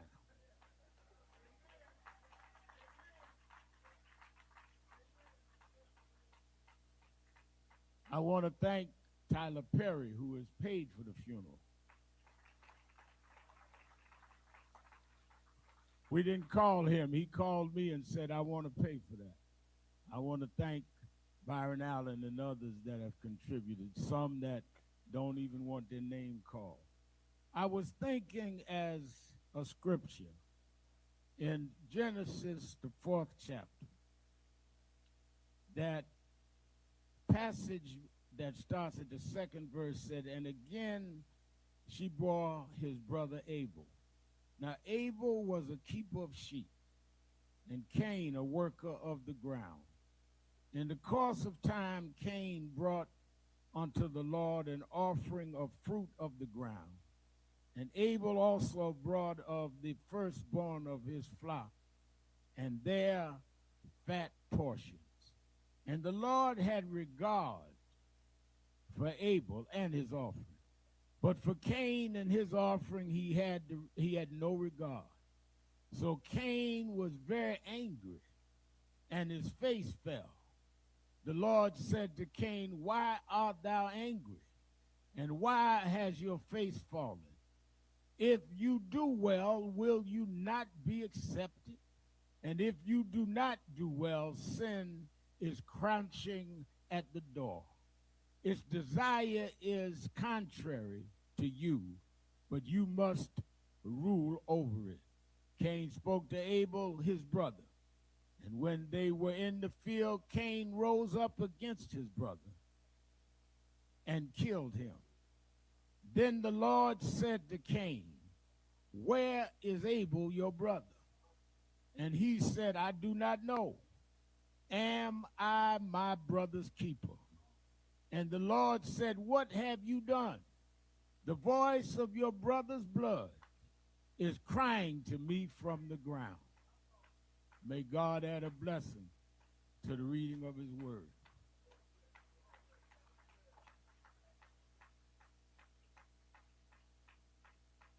The story of what we have faced in America is a question that started in the first book of the Bible with the first sibling. Am I my brother's keeper? Am I my brother's keeper?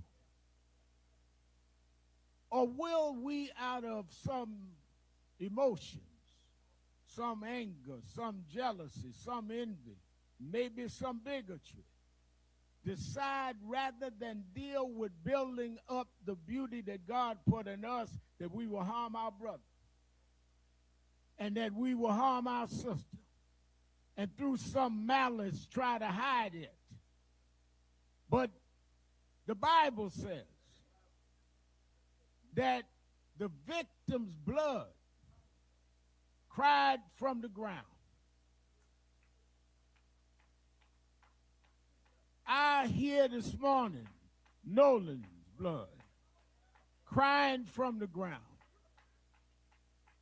Am I my brother's keeper? Or am I the keeper of some secret, some information that you could give and won't stand up? But the blood's going to haunt you. Those in law enforcement, your job is to follow the oath, not to follow the preference of what goes down. There are those that want me to condemn people before we know whether they're right or wrong. Now, yes, there's some questions around this. And this is not a rally. This is a praise and worship service. And we'll deal with those questions. But, you know, it's interesting. I exercised every morning. I tore something in my knee. about 2 weeks ago. And they told me when they did the x-ray, Reverend, that I had torn my meniscus. And I had to go to get some surgery. And they said when I went to get surgery, they said, well, wait a minute, your doctor has to give us your history so we don't get the wrong thing to deal with your surgery.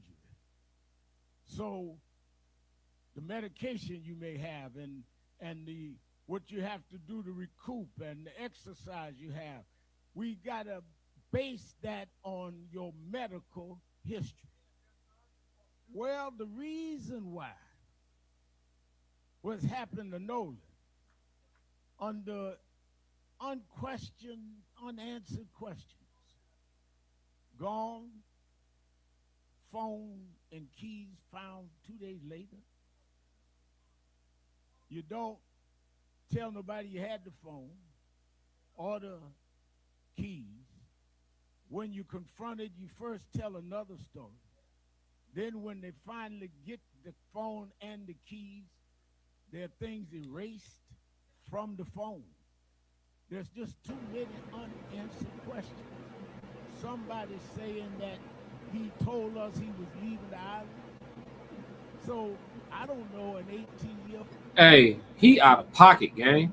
Yes, he is. I'm just saying, folks. I'm gonna run it for the people, but damn, he's way out of pocket. Jeez, we gonna talk about it.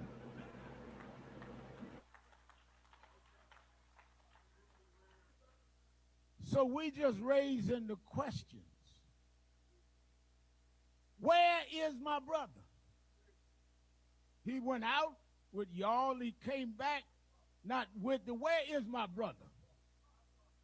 And because of the background, like they asked me before they give me surgery, they went to my medical history. So the reason why a lot of people in the nation are looking at this Nolan situation is that we've looked at history in Mississippi. Some of us remember what happened in Mississippi. And because of what happened in Mississippi, doesn't mean it's guilty today, but before we can medicate and heal today, we got to look at your history. Classic.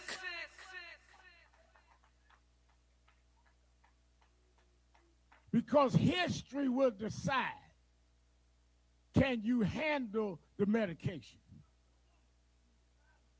I look back into history, and I noticed that Emmett Till happened here. All the way to Medgar Evers happened here.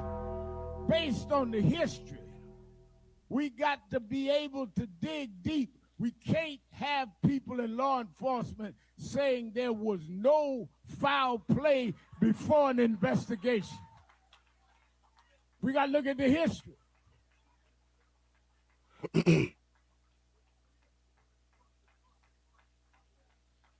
Now, I know, and I told Christine and Elmer, they're going to say, you had Sharpton come down, and that could be controversial, but don't get me wrong. I grew up in Brooklyn, New York. I grew up in a section called Brownsville. I first had, my parents had a nice home in Queens, nice middle-class home, and Daddy left, and Mama had to move to a tenement in Brownsville. I didn't grow up in Fort Greene like Spike Lee. I wish there was an easy way to control that stink. Hey, your wish is my command. Who are you? Your kitchen godfather. Okay, chat. They got some commercials. Bro out of pocket, G. What? Listen, why are we talking about where he grew up and his meniscus? I'm gonna cut it back on as soon as the commercial over. But come on, Al. You know what I'm saying? Come on, Al. Big Al. What we doing? This is why Dave Chappelle said we win in the war against Al Qaeda and losing the war against Al Sharpton. That's why he said that. It's crazy, bro. You know the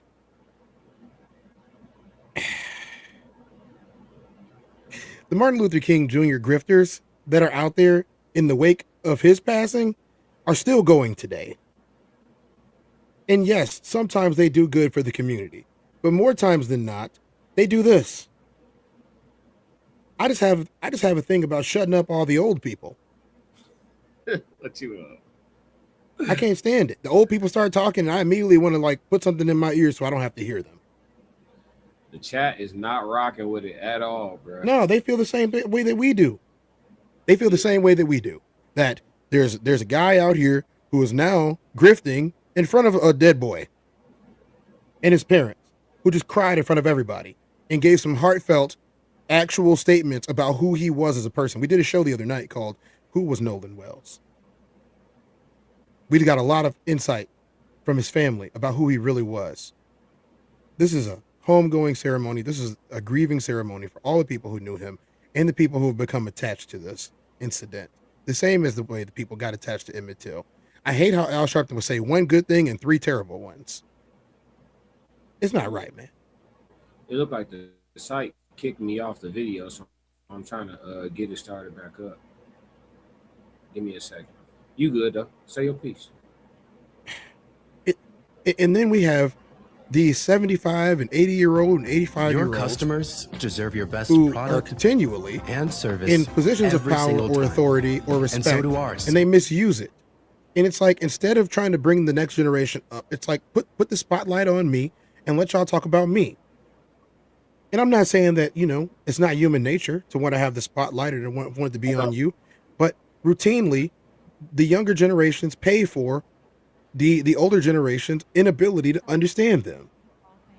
Yep. Christine back. And me to be Nolan's parents. We thank you, Lord, for the beautiful 18 years that you blessed us with him. Thank you for the joy he brought not only to our family, but also to his friends and everyone in the community. I wish there was an easy way to control that stink. Hey!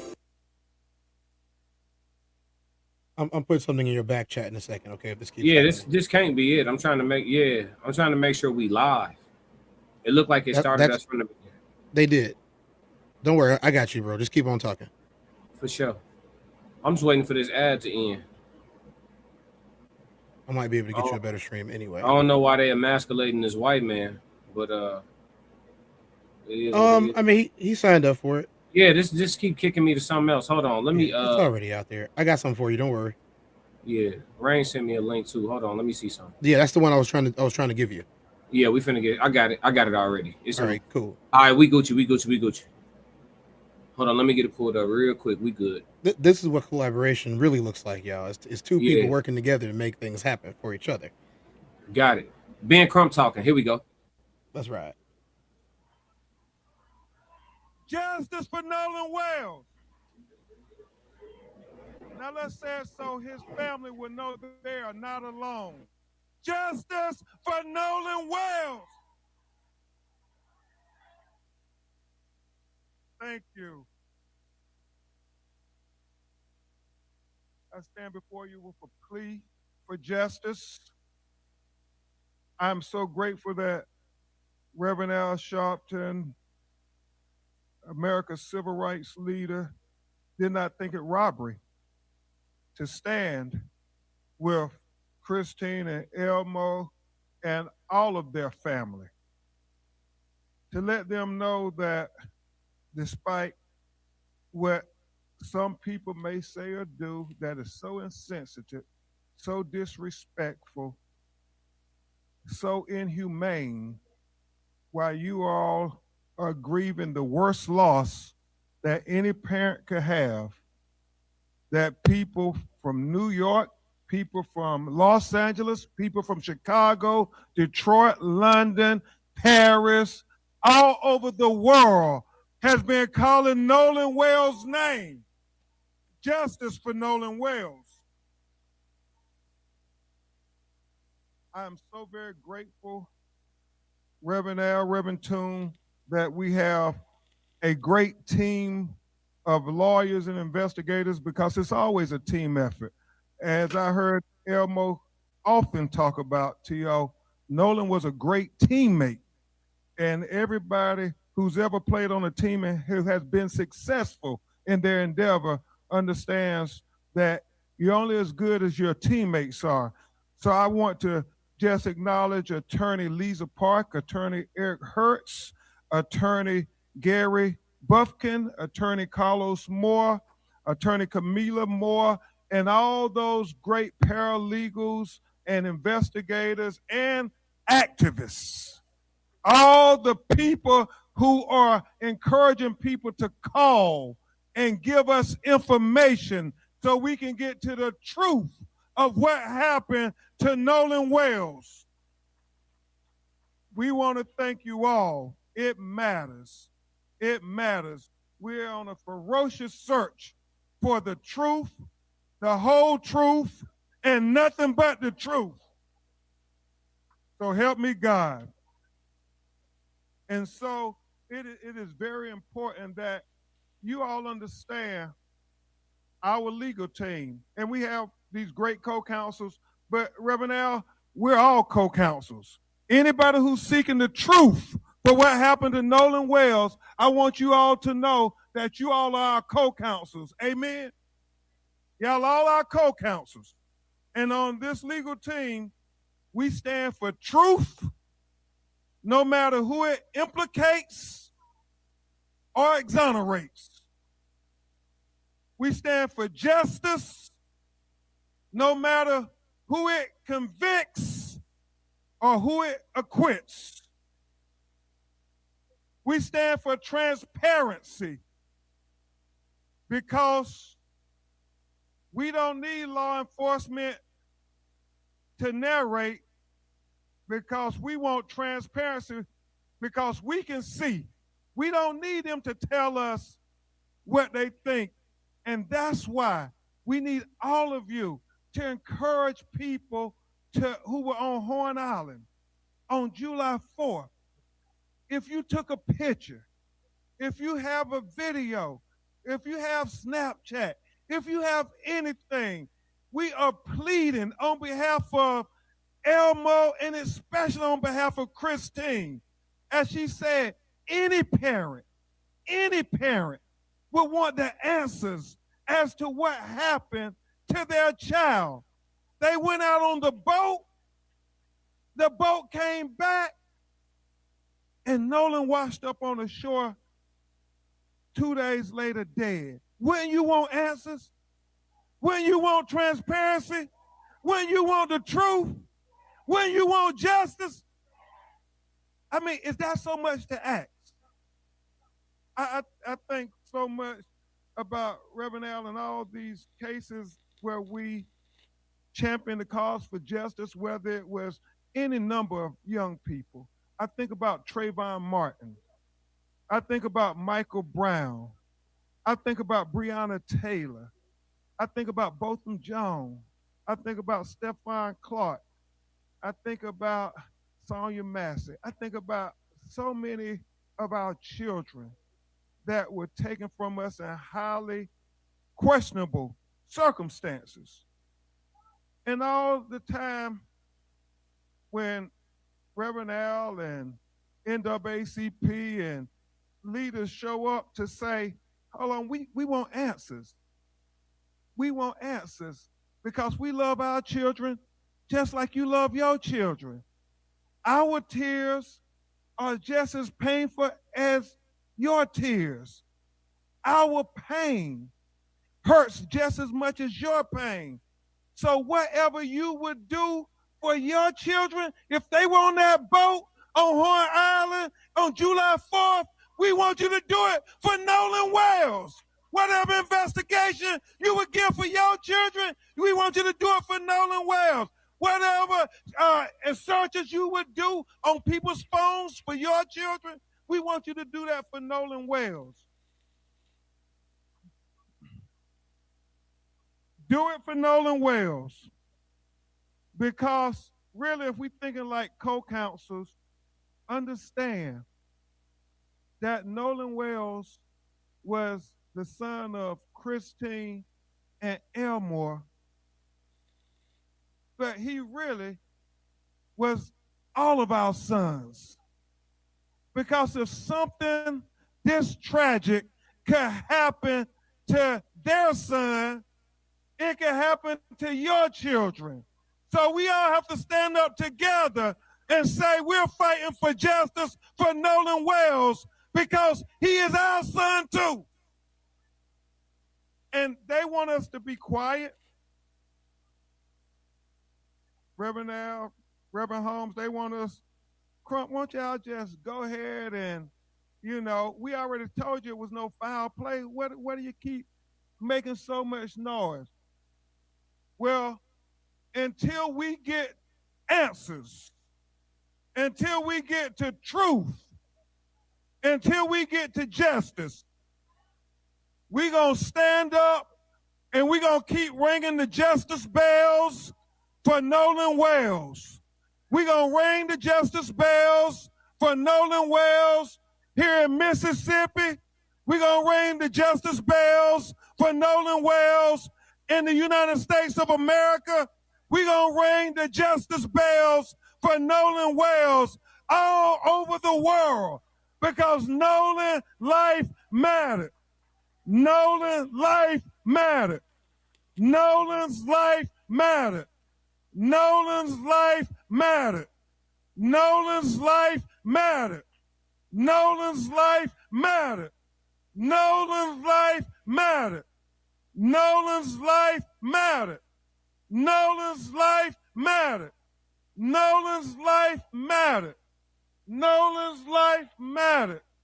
Nolan's life mattered. Nolan's life mattered. Nolan's life mattered. Classic.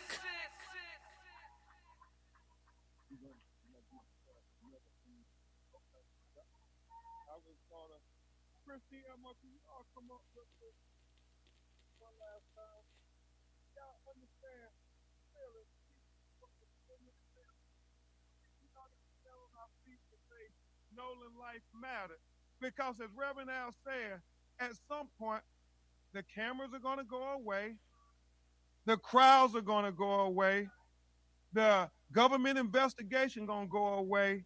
And they're going to feel so alone, as if nobody cared, that nobody felt that Nolan's life mattered. So I want you to stand to your feet and let them know that Nolan life matters. Nolan life matters. Nolan's life matters. Nolan's life matters. Nolan's life matters. Nolan's life matters. Nolan's life matters. Nolan's life matters. Nolan's life matters. Let me say to Christine and Elmo, before we do the prayer of committal and escort the family out, I just got a text, Christine and Elmo, you know that Tyler Perry said he would pay for the funeral. He must be watching because he said, I'm gonna match you and put up $50,000 more. So we putting up $100,000 for anybody that'll come forward. We just want the truth, that's all. We just want the truth. And we want to thank Tyler Perry. He must have been watching. Want to thank Colin Kaepernick, who paid for Colin Kaepernick, a real giant in our community, shouldn't be disrespected by anybody. But I'll leave that for when I get back to Harlem. But thank you, Colin, for what he did for this family. I'm going to ask Reverend R.B. Holmes to give us the prayer of committal, and then we will have the pallbearers, and we will do the recessional.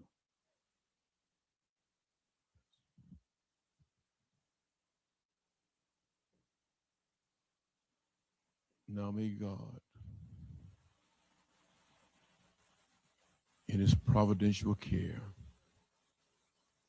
bless, keep, and strengthen this mother and father and family, ashes to ashes, and dust to dust, looking forward to the resurrection when Noah will rise again. In Jesus' name, amen. Amen. Amen. Excuse me, we need everyone to remain seated. We need everyone to remain seated as we escort the family out. Please, we need everyone to remain seated as we escort out the family. If you're not a family, please remain seated. Thank you.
So an emotional service there. You have been watching funeral services for 18-year-old Nolan Wells, the service taking place for just about the last hour. And we heard there from attorney for the family, Ben Crump, and also Reverend.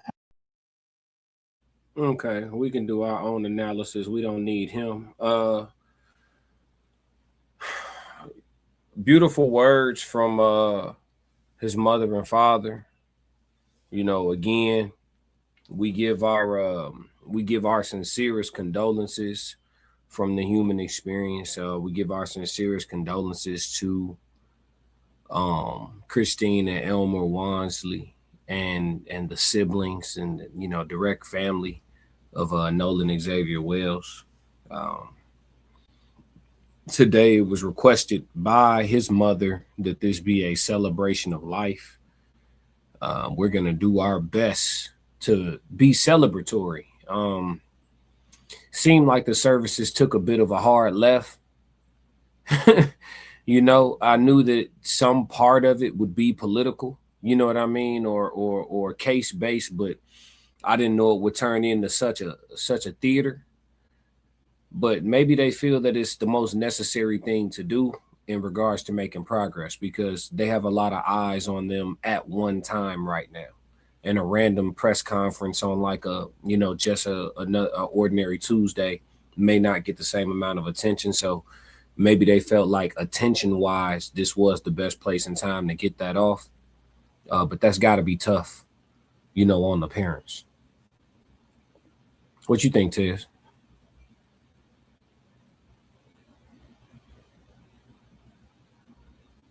You muted, gang. You muted. Oh, I must have muted me when we walked away for a second. It's so hard for a family to have to go through this, especially with their baby boy, knowing that was their last child. You know what I mean?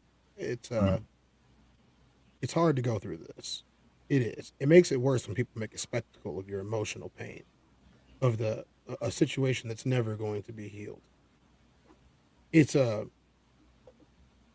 the parallels between the cases that they mentioned in the Wells family needed to be made. They needed to. For people that don't understand why you'd bring up Emmett Till and his family and now the Wells family, look at how similar they all look, especially today when you saw his dad talking, how sunken his eyes have become, how stressed out his face is.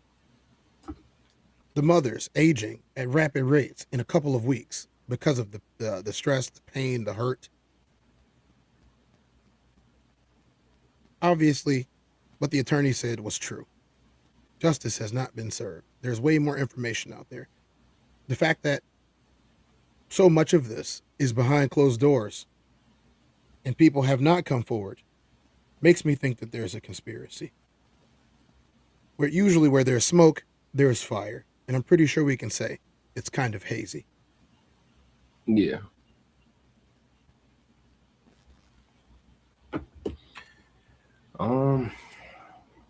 Sometimes in situations like these where the powers that be are hell bent on covering things up, enough pressure gets applied to where they have to literally expose themselves completely in order to keep the cover up. You know what I mean? To the point where it's like, okay, you know, this clearly goes all the way to the top of the ladder for y'all to get away with this. And I think the amount of pressure that, you know, the public is applying, the attorneys are applying, us in the content spaces are applying, you know, nobody's buying it, bro. And so for them to try to get away with this one, bro, you know, they're going to have to really take their hoods off, literally, right? Not metaphorically. They're going to have to take those hoods off in order for them to get away with this one, because we just not going to stop applying pressure, bro. You know, when I say we, I'm just talking about all parties who just not buying it, man. Like at some point, something got to shake. You know what I mean? Yes, sir.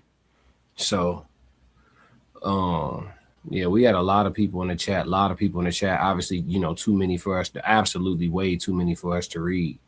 But we see y'all and we hear y'all. You know, it seems like everybody is. This is the interesting thing about this situation, Tiz, is that the people who are giving the benefit of the doubt, they're the vast minority. And that's not usually the case, right? Usually it's a lot more 50-50, 60-40.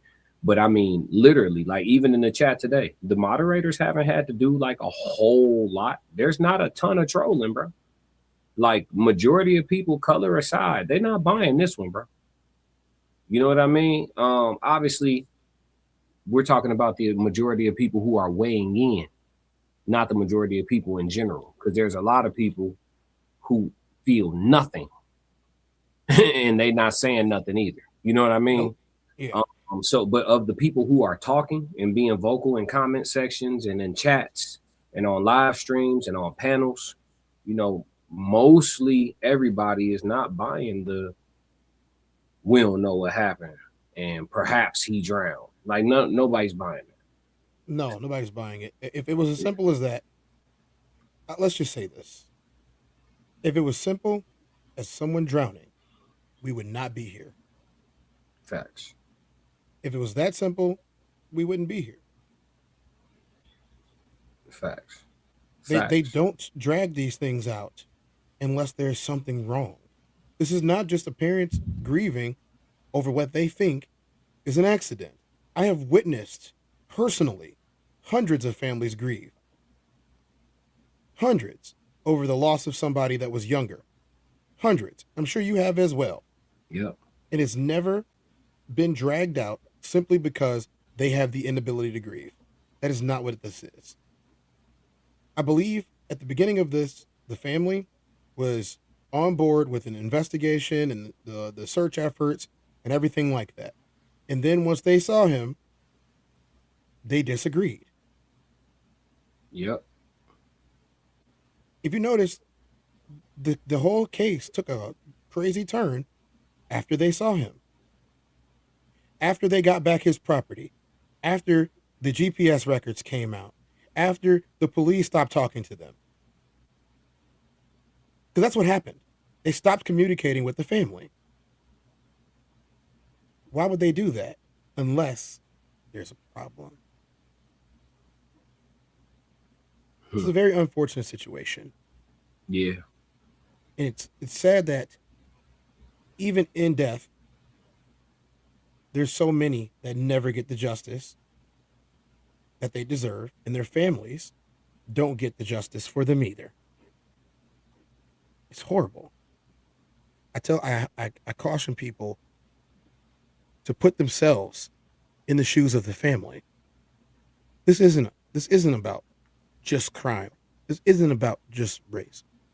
This is a microcosm of a systemic issue. It would not keep getting brought up if there wasn't substance. And that is the hardest part for people to accept right now. Who aren't us.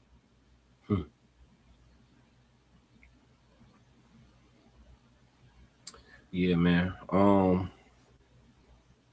I'll probably be hopping back on stream later today to revisit this once the accounts of the media members who were able to partake in the services are able to come out and turn their mobile devices on and update, you know, all of their platform heads, you know, the Don Lemons, there's a lot of people who have boots on the ground. They're at home in their studios or wherever they're at in their studios, and they're waiting to hear back from their people. So I'll definitely be live streaming again this evening to tap in on this more. But Tez, how much time you got? Do you have a little time?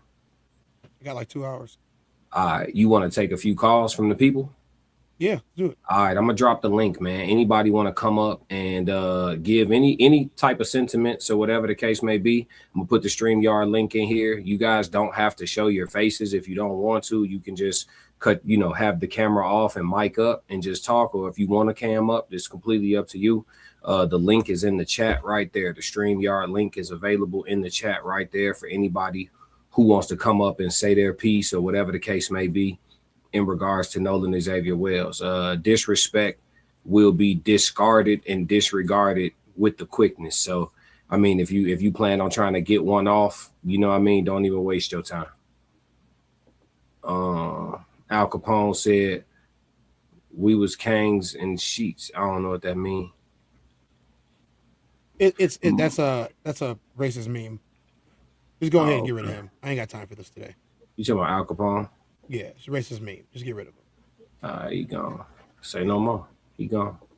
I don't sadly, we jump to conclusions when all the answer could be quietly open. I don't know what that means. That's cryptic. Lots of love to you. Let me see here. Finesse said, mother of 5, known that I lost my firstborn, and now I'm still grieving. It's not easy to lose your children, and I feel for her. I feel it for the parent because I'm still in pain sometimes. Yeah, I just talked about that. Not my condolences for your loss, but I just talked about that. I said, people say time heals all wounds, and I said it doesn't. I think time heals small wounds, but some cuts, they leave a nice big scar. You know what I'm saying? And it just is what it is. Hector said, I don't know what that means either. Y'all gotta fix them. Oh, he said it's gonna come out. Okay, he corrected the typo. Finesse said it's not easy to lose your child. Oh, trust me, I know. Trust me, I know. Suggesting have the caller show their face to you privately to vet their real people acting in good faith. Yeah, I dropped the link already. We don't have nobody backstage. On my platform, we haven't really had no issues with that so far, as like people trying to come up and play the fool. But yeah, I try to do a little bit of vetting. Shawnee said absolutely. Finesse said God bless you. Let me paste the link one more time in case people missed it. Anybody want to come up and give their sentiments about Nolan? Until the end, though, you think we should play a tune? Let's play that Set Me Free. Yeah. Reset the energy a little bit. Yeah. I'm running to the bathroom still. All right, bet. I'm only gonna do this once.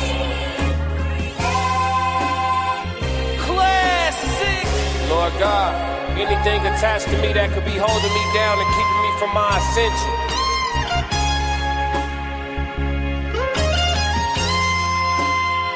I pray that you detect.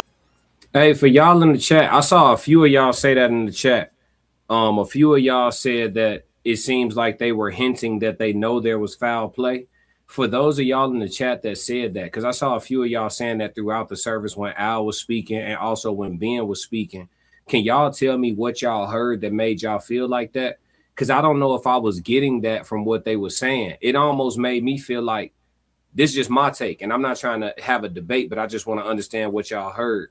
Because my take was like, when I hear Al offering 50 bands and then they get up to 100 bands for information, it started to make me feel like maybe they don't have as much information as I thought they had. I'm thinking they getting hella information and that they building the case quietly and not showing their hand. But then when they start offering the bread, it started making me feel like they missing a puzzle piece. But maybe y'all heard something different, so that's why I'm trying to understand. So y'all let me know, for those of y'all that felt that way. I want to get a clear understanding of that. Lisa said, I'm going to look at the astrology of these dates. Whew. Yeah, you got to. And numerology too. Have any arrests been made? Nope, not so far. Still waiting for more facts. Yeah, got to. Crump, the Attorney General of Black America. Yeah, that's what Al said. Let's get back to this music though. Y'all let me know what y'all heard that make y'all feel like they suspect foul play today, more so than what y'all have heard leading up to today. For me, so I can fly. They think ill about me, they still around me. Lord God, please set me free. I ain't going out like Gandhi, bet it won't be nobody next to me.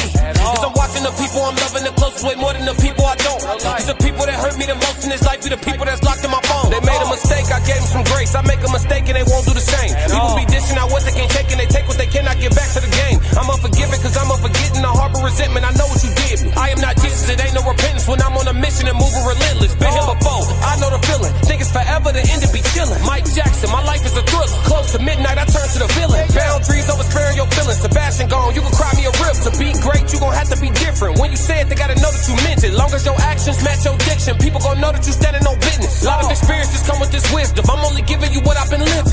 Enlightened now, but still remember the time my mind was a prison. Enlightened now, but still remember the time I felt like a victim. I remember.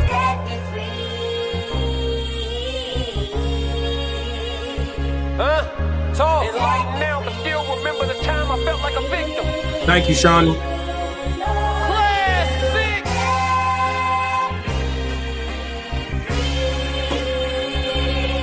Yeah. Lord God, let me fly, huh? They think ill about me, they still around me. Lord God, please set me free. I ain't going out like Selena, bet it won't be nobody next to me. Cause I'm watching the people I'm loving the closest way more than the people I don't. Cause the people that hurt me the most in this life be the people that's locked in my phone. Come to people I'm already knowing. People fickle, coming and going. People different when weather is storm. Some people pull over when it start to pour. Some people pull over when it start to drizzle. Some people foul, I can't get a whistle. Make it or miss it, I'ma keep shooting my shot like a pistol. I need you to hit me, I need you to feel me, I need it clear as a crystal. For all of them I gotta go get us. This language I'm talking is different. Keep cracking the code, stacking your dough and using these hoes for business. Make money with her, not children. We catching bags, not feelings. It's the reason why scars still leave a mark when they done healing. It's the reason why all of us guard our hearts after hurt feelings. There really is no forgiveness.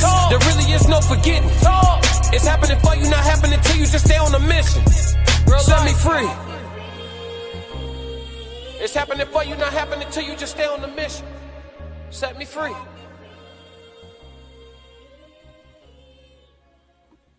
Yeah, that was Set Me Free. Just playing some music in the meantime while we wait on Tez down to come back and join us. And also, I did drop the link in the chat again in case anybody. It's no pressure, but if somebody want to come up and say they 2 cents, even if it's just condolences to the family, whatever it is, you know what I'm saying? Y'all can pop in. We got somebody coming into the chat. Hey, Charles, can you? I think you called in before. Oh, he popped in and popped right back out. Okay, we'll see if he come back. But I saw you backstage, Charles. But yeah, we'll see if he come back. I think he called in before though, but I might be wrong. OMG. Somebody want that money. Yeah, 100 bands. Listen, 100 bands. He talking about it's gonna be in your account by sundown. If I know something, I'm saying something for 100. For 100, I can get out of town. I ain't gonna lie to you. You gonna get that to me tonight? No U-Haul. Keep the furniture. I'm gone. Straight up.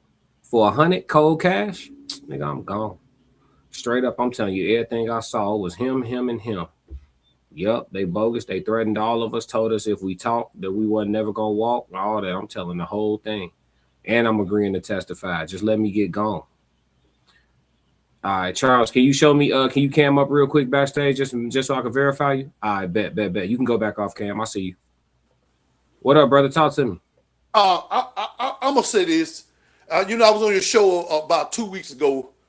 We had a good dialogue. Yes, Let me sir. say this. This young man didn't come from a broken home. He didn't come from a broken home. He got two well-to-do parents. Mm-hmm. But the problem is this, that he left with them on the boat, and then they showed a diagram of the boat, kept stopping. Stopping here, stopping there, which tells me they was looking for somewhere to throw the body. I say this. I say he was dead on the boat, and then they threw him off the boat, and he drowned. But they didn't think up on shore. See, that's an act of God. See, that body could have went anywhere, but it was found because it's supposed to have been found. That young man is a good young man. But let me tell y'all something. Let me tell the listening public something. If you think Mississippi have changed, then you better think again. You don't know, but I'll tell you, check your Google. They average a hanging of black men twice a year, and nobody pays attention to it. We got some of our black people, and I got to say it because I'm going to tell you, I'm not perfect. Lord knows I'm far from that. But I am a parent. Mm-hmm. And my son, we had to end up walking to go for him fill out application. He said, Dad, I'm going to go fill out application. I said, no, you ain't. I'm going with you. You ain't going nowhere by yourself. Because a sheriff ain't going to get a chance to question you and then shoot you and then get away with it and go home and eat a breakfast. No. You're going to have to get both of us. That's the way it is. You're going to get 2 for 1. That's what you're going to get. You in the South? I'm in Alabama, which is another racist state. Yeah, I got a lot of family in Alabama. That's what's up. Yes, sir. But I want to say this, and I mean no disrespect to anybody. No, for sure. Our young people are getting, young brothers like this are getting murdered. And you know why they're getting murdered? Because some of our people don't respect themselves. See, when you come out with a song called "Spend That Cash, Shake That Ass," that song go all around the world. So you could be a young man in the army or something. You go into another country. You know they got that. You know they say them people like that. They be scamming people, and then that young brother get killed all because they heard that song. Stop putting foolish stuff out there in the atmosphere.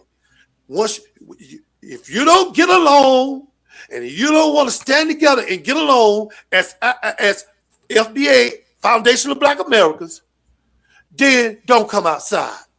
Don't come nowhere near the people that's got a like mind and like-minded, that believe in our children and making sure our children grow up and be productive adults. Yeah. I warn the great state of Mississippi that I know you. I know you, and I know about racism, and I know about white supremacy, and I know about it cold and clear. Yeah. My daddy's worked at 15 years old. He worked 51 years on his job. 51 years. I see you backstage. That's me. Hold on real quick. Show me your Yes, face. sir. That's me real quick backstage before I bring you up. You can go back off cam. I just need to verify you. Go ahead, Charles. Go ahead. My daddy purchased a Suzuki motorcycle. First check. He was happy. He purchased the bike. It was his. He worked for it. The first time my daddy was on the job, he was called nigger. So he explained that to me. He rode his bike to work. The police stopped him. Said, "Hey, boy, where you get that bike from?" He said, "I paid for it." "You got a job?" "Well, you ain't got enough job to pay for no bike like this. I know you stole it." He said, "No, sir, I bought the bike." And then he put his hand on his gun. He said, "I'm gonna ask you one more time. Did you buy the bike or did you steal the bike?" And my dad said, "Well, man, I stole it." They took my daddy down there to the city jail down there. And my grandma heard about what went on. She went and got the man at the dealer They sell the motorcycle, and the man went down there with her and got him out of jail. And my dad had to say he stole something that he paid for. So I don't need nobody to tell me a damn thing about racism and white supremacy. I know about it very clear. This young man was killed for a little or nothing. Probably one of them little girls down there liked him, and them boys got jealous. Because one thing I know, and I know cold and clear, a man will kill you faster over a woman than money. And I'm telling you that for a fact. We got to stop going out here with these old stupid little songs, telling us to spend that cash and all that old mess, and we losing our young men out here. This is not a game, man. This is not a game. This boy got no business being dead. Now I got to sit here, and you know what I got in my hand at night, and stand guard, just in case. Hey, man, stay dangerous. Because I don't trust nobody. I'm going to say this in closing. I appreciate you letting me come. I'm going to say this in closing. Yes, sir. Mississippi hasn't changed. The only thing changed in Mississippi is the date. But those people are still there. As you can see, cold and clear. These things are not no joke. They used to take our women and tie them to horses and pull them apart while everybody watch. Scare you so bad till you'll never try anything. I say this. I'm tired of marching. I'm tired of singing. We shall not be moved just like a tree. And then they found a tree, the nearest tree to hang you in. This is not a game. I'm tired of marching. People out there falling out. Ain't no Gatorade, ain't no water. Everybody got on different perfume and cologne. People falling the hell out. And then some people ain't took no bath. They just came on out there. Should have stayed at home. I'm tired of marching. I'm tired. See, once you get tired of doing the same thing, then you're going to have to try something else. Because let's say this. Say they said black folks are violent. Well, we learned it from you. See, we learned it from you. And see, your population ain't going like you thought it would. See, white women are not having kids like they used to. They're not. And your population is dwindling. Thanks to you. Thanks to you. And this buzz for you. Because now you scared what you did to us that we're going to do to you. Yes, sir. Charles, 30 seconds. Give me your final take. I got more people coming in. My final take is that we got to stop this foolishness with these songs. We got to stop fighting one another over. You're in Walmart fighting over one printer, about to kill one another over a printer when there's 50 Walmarts. Once we start doing love one another and caring for one another and helping one another and stand together, then they'll stop. But until then, they're not going to stop. It'll be another one and another one. Thank you, bro. You're welcome, brother. Thank you for coming up, Charles. Always a pleasure having you, bro. Yes, sir. Yes, sir. Shawnee, nosy by nature, talk to me. You're muted, nosy. You muted. Let me take you off. Oh, I forgot I muted it. Yep. Auntie We Mickey, finally got nosy by nature Hey, on Auntie, screen. and just me. I just wanted to show my face, so make it personal Finally. when we Finally. having our conversations. Yep. Hey, just me. I see you backstage. I need to see your face before I pull you on stage. I got to make sure it's a sensitive topic, so I can't risk my platform. You got to show me your face, and then you can go back off cam. Go ahead, though, Nosy. Yeah, I'm just enjoying to be up on the panel with you guys for the first time. Yeah, we appreciate you. We appreciate you calling in, putting a face to the name. Where you at with all of this that's been going on? Have you been keeping up with all the coverage? With everything, with everybody. Mm-hmm. And just sticking to the, just ringing out the bullshit and and soaking up the, what makes sense. What makes sense to you? Nothing. In this Come on, nosy. Come on now. In this case, nothing makes sense about nobody knows anything. And it makes sense when people on the same, on the same page. Like that don't make sense. And when, all the speculations about, how it could have happened and what we think happened, it's like all that makes sense. And I don't see how the parents are like not feeling like that or really in an uproar. Not, not talking about violence, but really if you want to protest and march, it should be down there at the precincts, all the people involved, rounding them up. Everything is like nobody moves. You know, nobody moves because somebody didn't got hurt. They didn't die. So we got to get some answers. Let me ask you this, and I'm not combating nothing you saying, but if you were the oppressor, right? Let's say you're the oppressor, would marching make you stop? It's not about it. I'm talking about in legal form. Like that's what we can do. March to be heard. Not I'm tired of marching too, and all of Nosy, I got a the question for you. kumbayas, but it's like we have to get out there and be heard, even if we have to go stand out like in front of the View and these radio places and stuff. Like, why y'all not speaking on this? Why y'all not talking about this and that? Let me ask a question, Nosy. First question is, We how have to many get out there marches? just like the Jehovah Witness and walk door to doors and you know. Yeah, but don't nobody like them. But, you know. But I'm talking about talking our talk though. Saying what we say. They bold to do it and pass out stuff and you know say what they believe in. My We thing gotta is, be just like that, just in their face with it. Like, I feel no. like nonviolence is controlled opposition. If it have to get violent, though, it can get violent, but it have to be organized. And then, like now, in all these major cities, they have cameras set up all over the cities on every street.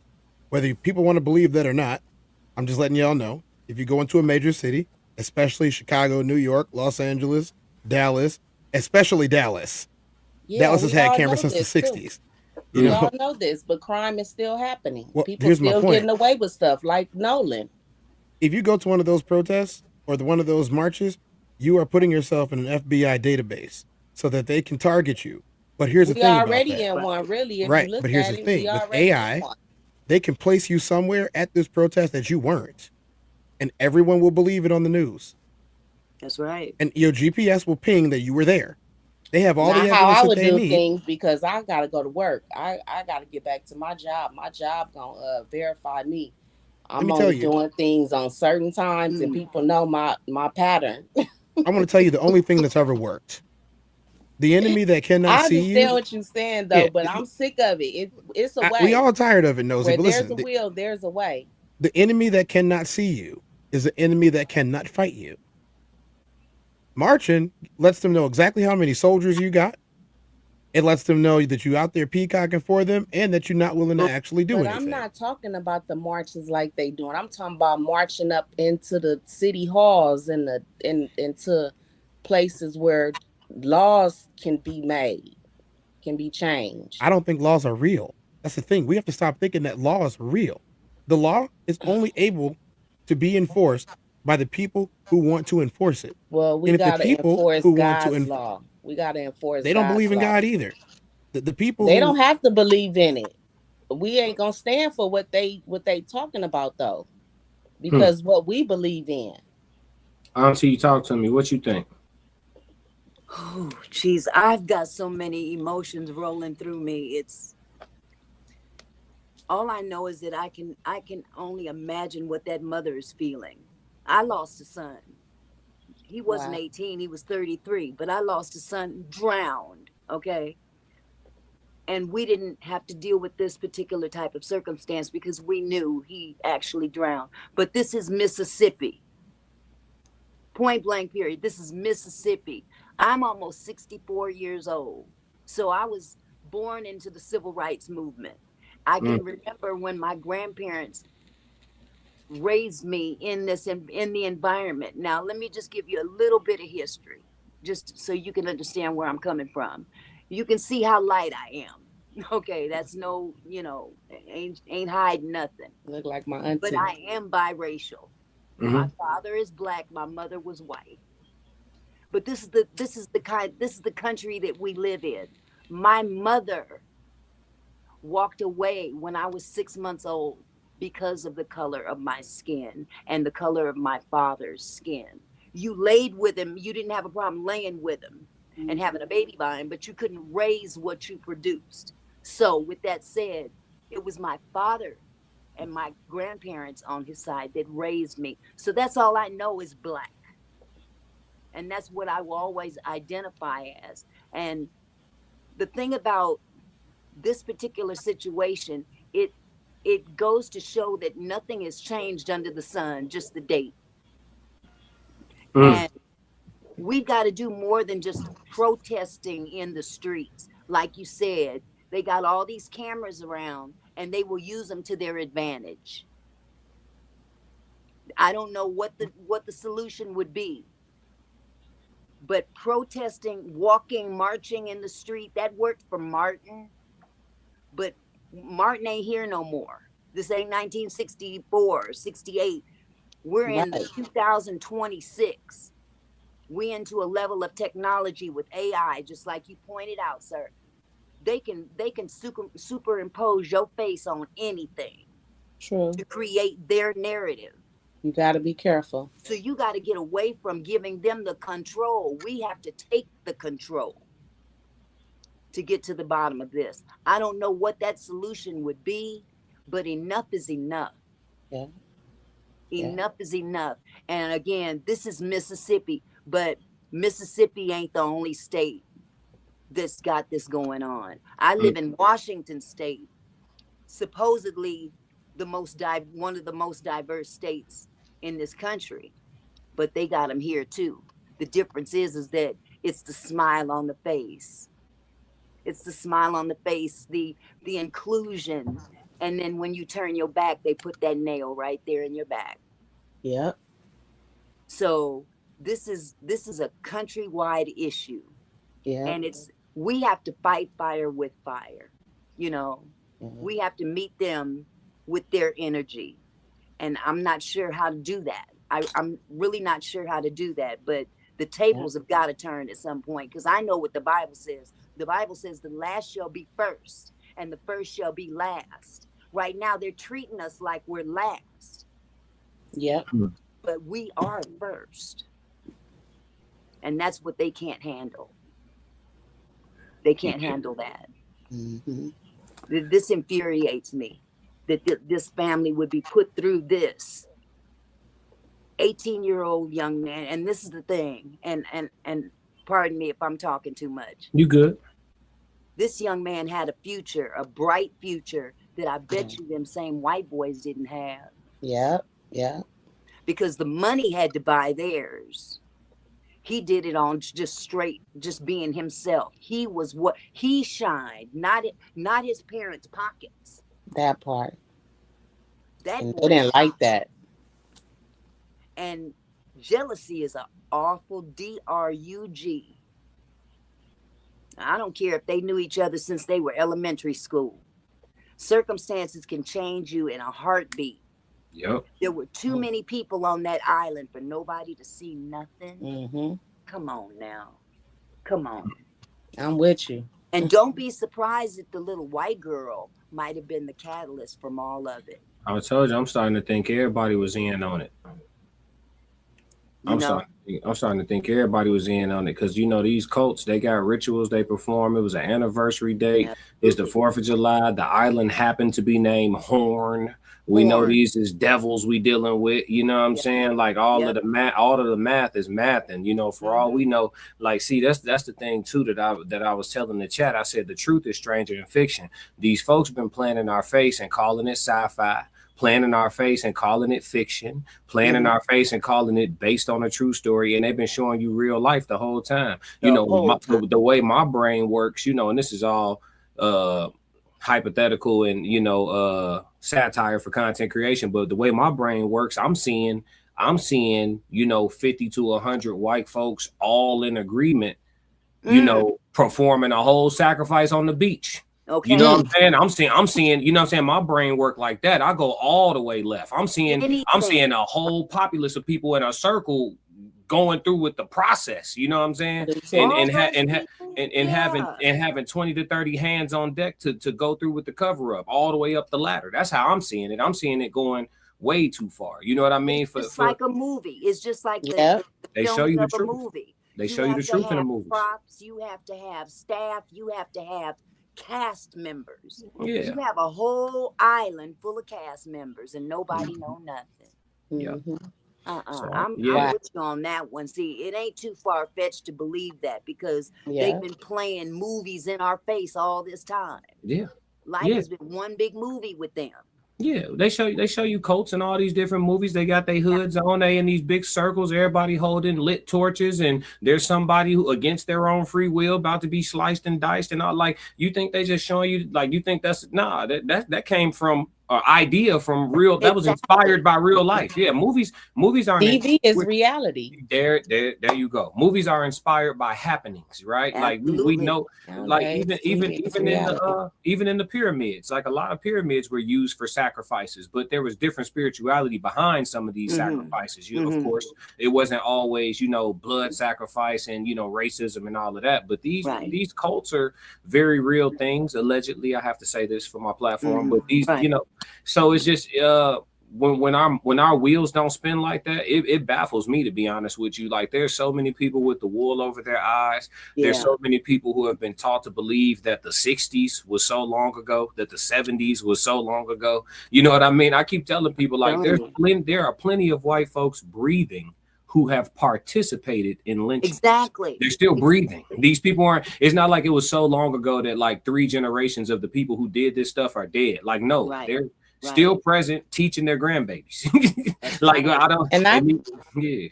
And I tell people all the time, ever since I seen that movie, They Lived, with them glasses, I looked at the world like that. Like, you need them glasses to see who people really are. Yeah. Because in that movie, it just tripped me out. How they was just how you call it, recruiting people, and you didn't know who was who until you they found them glasses and put them on. Like, wow, somebody standing right next to you could be an alien. Yeah. Absolutely. But see, that's the thing. We'll laugh that off. But I've been saying that when I saw Men in Black, the first one, as a kid, I was like, oh yeah, this real life. But because I'm young, when I'm thinking it, everybody just, you know, these kids, they got to no, fam, like this looks like when I see people who faces look dysmorphed and skin hanging how they supposed to hang and they look slimy and all, I'm like, that ain't no person. You know what I'm saying? Like, that's something else. You know what I mean? Like, that's something and like else. you said, they show it to us like, you know, all the it's time. fake, but it's reality. Chance, I mean, the bottom line is, if it can be imagined, then it's already happened. If it can be imagined and put on film, then you can bet your bottom dollar it's already happened. Yeah. They just haven't put it out there on the big screen yet. But usually what we see in media has already happened. So they can't blame media for being the influence, because it was already there to begin with. Exactly. Just like books. They telling somebody's story and just changing the names. Absolutely. It'd be a real story. And they're trying to change history as well. Well, they always change history. I mean, that's pretty proven at this point. Like, anybody that can do a little bit of research will tell you that half the people that are living where they're living had no business living there in the first place, because they weren't the people who did the stuff. They claim it though. They claim it. They claim it as their ancestry when they didn't have the ability to do these things. Or the fact that there are a lot of these quote unquote races and sub races that didn't even exist at the time when these things were being done. Exactly. Their lineage proves where it's at. You know, people don't want to talk about the fact that how the Vikings came down from the north and then started populating places, taking them over, conquering them, and populating them without asking any questions. You know, it's fine. You know, this is not going to be one of those things where what did I do if my great grandfather did it? Well, I mean, you have a trust fund right now because your great grandfather took a whole bunch of people's You lives. benefit from what your great grandfather Exactly. did. And that's something that people don't understand. If you're benefiting from a situation that happened a pretty long time ago, and even though you didn't do it, you still benefited from the situation. And that's the issue that we have. And I think that needs to be communicated a whole lot more than people saying, well, I didn't do anything. Why are you mad at me? Yeah, You're get mad because I over had it. an advantage. No, I'm not upset with you for having an advantage. I'm upset for you for not being grateful for the fact that you had an advantage, and two, not Exactly. acknowledging the fact that we don't. Exactly. Bingo. Mm-hmm. Bingo. Mm-hmm. Well, I'm going to drop down. I just had to come up and speak my piece because if you let me go, I'll be all day talking. Me too. Me too. I'm going to have a seat in the bushes and I'm going to watch everybody else say what they got to say. But thank you so much for having me up and allowing me an opportunity to speak my piece. Absolutely. Y'all are always welcome when I drop the link, and thank y'all for coming up. Thank you. Thank you. Thank you. I'm going to drop too. All right. Y'all take care. Yeah, Tez. Yeah, man. The public is speaking. Aaron Lee Feller, please put that one up. Aaron, which one? What are you? Aaron Lee, that one. No. Keep going all the way down to the bottom. The newer one. No. First of all, my educational background is none of your business. You benefited. You benefited. You are in Africa. You're welcome. First of all, Africa is a very nice place. It's a very nice place. It's temperate. It's very temperate. You're able to eat off the land a whole lot easier because there's so much of it. It has all of the riches that the world has coveted for generations, whether it be diamonds, rubies, gold. It has some of the greatest architecture that history has ever known. And the people are more resilient to anywhere else on earth. Actually, it's actually not a benefit to not be there. I would love to know and to not know what winter feels like. I would love to know what winter doesn't feel like. I would love to have been born in a place where I don't get a winter. It would have been great. So you telling me that, oh, you're not in Africa. We're talking about 1490 something, okay? 1454, 1500. People had already been moving around the planet. Do some research. Do some history. You want to ask about educational backgrounds, but you make a stupid statement like you guys aren't in Africa. Like that's so great. Like that's so great that we're not in Africa.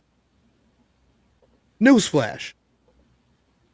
North America, the United States of America, was not a country for you, Aaron, or your ancestors. Y'all immigrated here.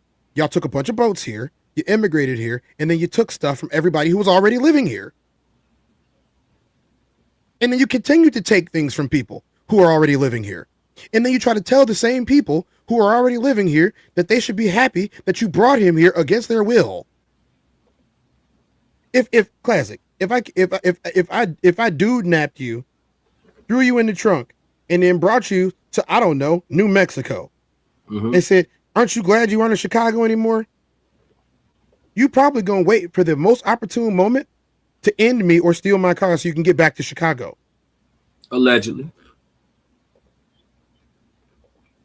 The audacity of people like you, Aaron, to come into a chat where you got two brothers sitting here with chocolate faces and smooth skin and tell me that I shouldn't be getting all of the vitamin D from the sun that I could be getting if I was in a much more temperate place where I didn't have to deal with weather crises all the time, where I could have built a community with people who like me and look like me and don't care. If y'all would have just left people alone instead of being greedy, then maybe we wouldn't be having this problem.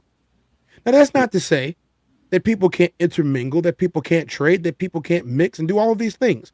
The problem is when you try to tell people who are telling you what's wrong, that nothing is wrong at all, and that we should be grateful for the way that you treat us. I'm not grateful for the way that you've treated people. I'm not grateful for the way that people have had to prove their worth. I'm not grateful for having to be 5 times better than your son. Pull yourself out by your bootstraps. Well, your kids are all doing drugs. Your kids are all drinking. And they still somehow find a way to make $300,000 a year afterwards.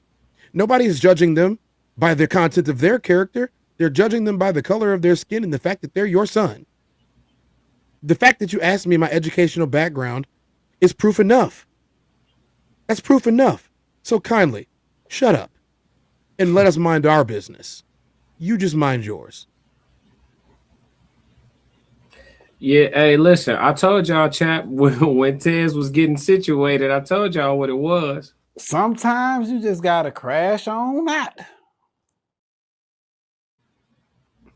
We're in a country right now where we don't have real barbecue sauce, we don't have real bread, we don't have real fruit, we don't have real vegetables. The animals are hopped up on steroids and GMOs to make their breasts bigger and things like that. The people are too. And you're telling me that this is paradise? Did y'all forget that just a couple of short years ago that we had to close stores and borders and businesses and jobs, and that the economy is still not recovered because you and the people that you put in charge were not adequately prepared for any of the drama that would take place if you sat everybody down and inside. Now, mind you, I didn't mind not having all the people outside and not seeing all the faces. I would hope that most of you put your masks back on because you're not very sightly. I wouldn't have had to deal with this if I was still in Jamaica. And most of the 13 or 14 million people who are here that you talk crap about every day, if they were back in places where they could help the population of people, all the doctors, all the lawyers, all the inventors, all the scientists, all of these people, the infrastructure people. What if George Washington Carver would have created all of his inventions and, I don't know, Nigeria? Patented all of his inventions in Nigeria. How much farther would Nigeria be if they could farm the same exact way as George Washington Carver had invented inventions? What if he was there in Nigeria, helping Nigeria's economy out because they were able to produce things so much faster than everybody else? What about Eli Whitney and his cotton gin? See, this is this type of stuff that I'm talking about. When people make biased, unintelligent, ignorant, and uninformed statements, like the one that you made, Aaron, you show exactly how ignorant you are as a people. And this is why nobody likes you. This is why everybody marches against you. This is why people say rise up and they sing songs about it. This is why the Underground Railroad existed. Because if there could have been an above ground railroad for people to escape, then there would have been. Common sense ain't so common anymore, is it? I don't know. You probably typed this with your thumbs anyway. Walk them down, Tez.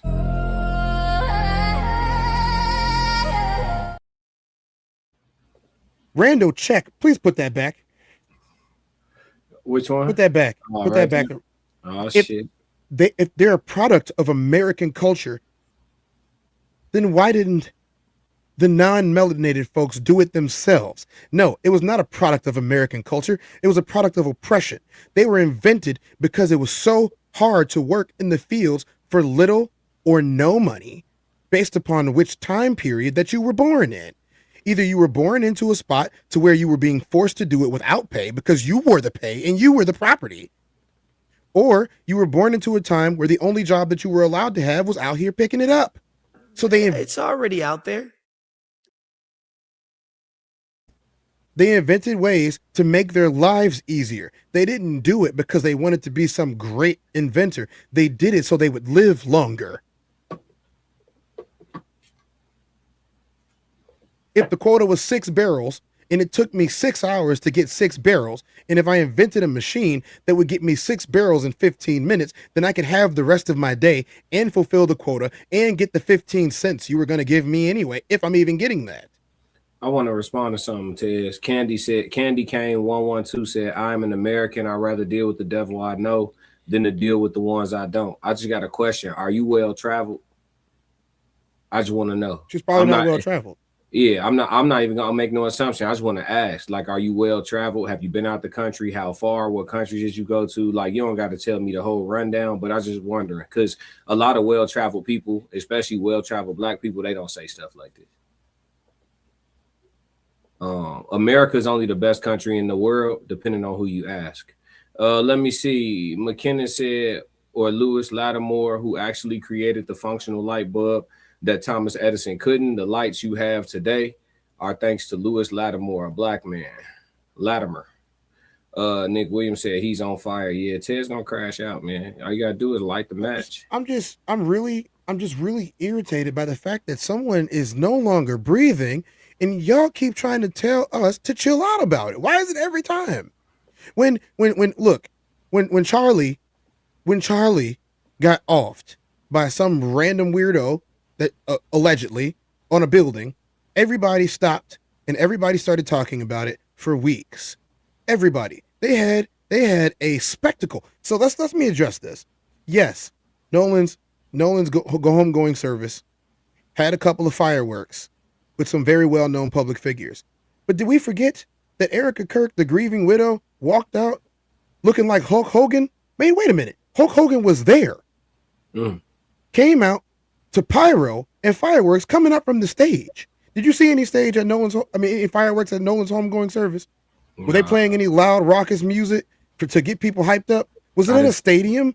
What I'm trying to explain to y'all is that it's very incongruent that every time we talk, we breathe, we eat, we dance, we play sports, we have a show, we do anything, we drive, we wear clothes, we put on a hat, we have facial hair, we wear our hair long. You have a problem with it. But every time that you do it, it's fine.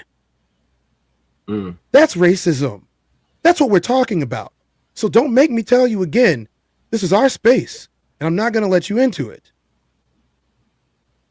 Who mentioned Emmett Till? I missed it. Who brought up Emmett Till during the service? Al Sharpton. What did he say exactly? Do you recall? He said that this reminds him of Emmett Till, seeing as how he was alive, and he was there after. Yeah. Everybody hit like and subscribe. Tez ain't doing this cook up for nothing. It don't cost you no money to hit that like and subscribe on the Tez Down. He's streaming from his page on YouTube and Kick. I'm streaming from my page on YouTube and Kick. So make sure you like and subscribe the Tez Down and like and subscribe the Classic Codes. We here. Let me see. Like Classic, I'm gonna make this statement so people truly understand what I'm trying to say. Cook up. They've been waiting on you. They waited on you for an hour, bro. Cook up. For over 400 years, dark-skinned people have tried to integrate. They have tried to live peacefully together. They have tried to love. They have tried to just be a community for over 400 years. And you're telling me that the people who continually try, that the burden of responsibility is on them to get along? The burden of responsibility is not on us to get along with you.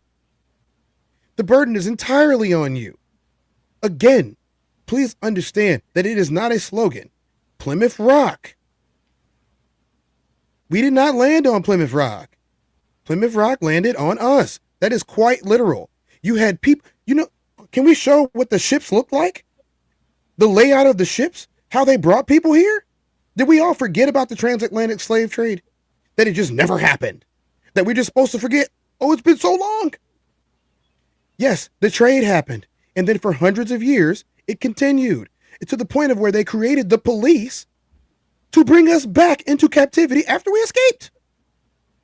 The actual name was the Runaway Slave Patrol. It was not called the police. It was later rebranded as police.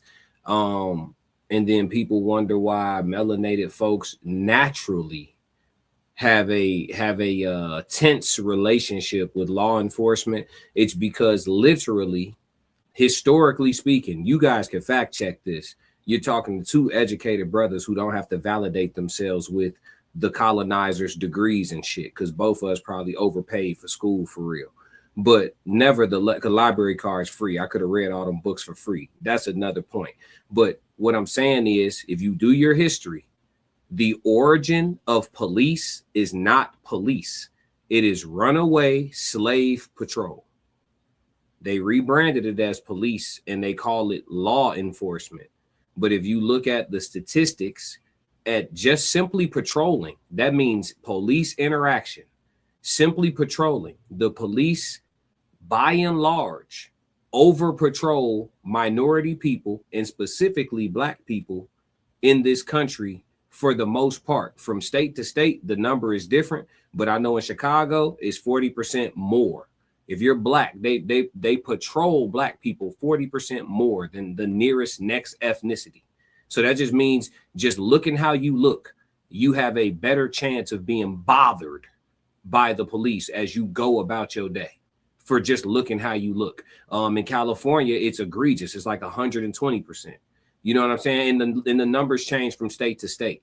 But you have to understand the origin of the police is runaway slave patrol. And yes, there's enough people watching this for there to easily be some police watching this right now. If you are a cop and you're watching this right now, you are the evolved or not even the evolved. It's not even evolved.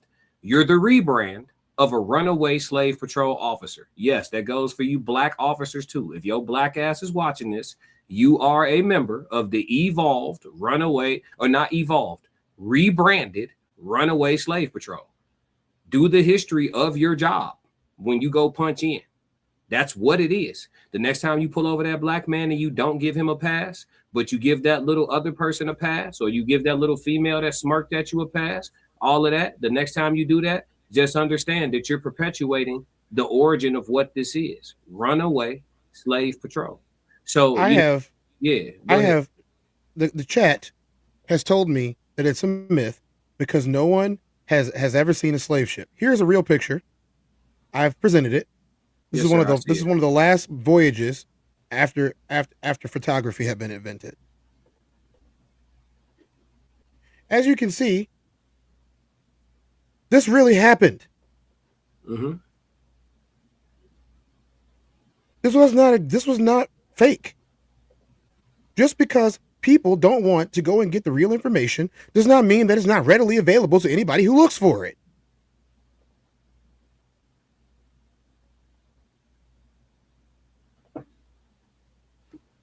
Don't worry about me. I'll be all right, Kashari. Thank you. You worry about you, Tez. Yeah, they said 100. Yeah, it's just about understanding history. Honestly, that and who brought that up in was that Al? Was that Al or was that no? I'm talking about at the funeral. Was that Al or was that Ben who talked about Ben and Al talked about it? Yeah, the history, not just the history of Mississippi, the history of the country. Like a lot of people don't know true American history because that shit they taught us in public school, that wasn't it.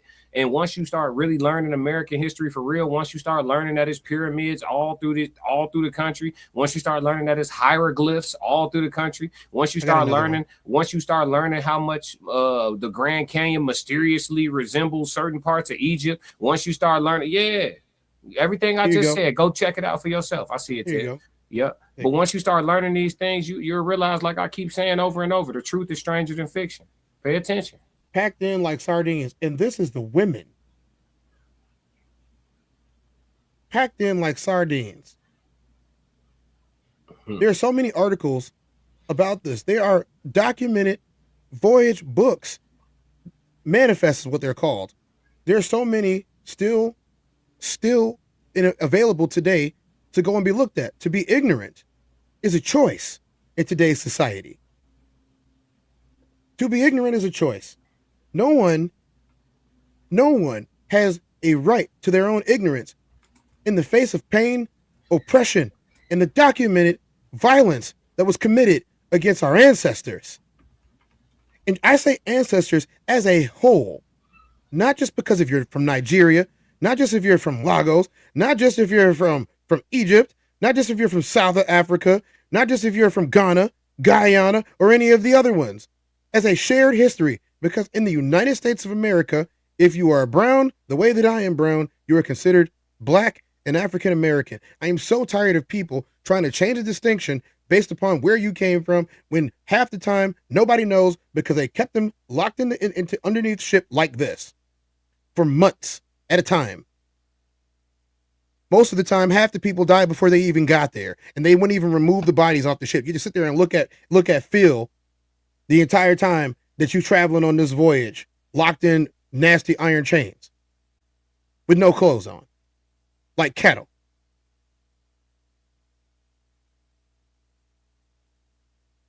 There are whole museums about this. I will say this though, Tez, the slave trade is exaggerated, bro. It happened though. It happened. It is, like because most of them were caught here.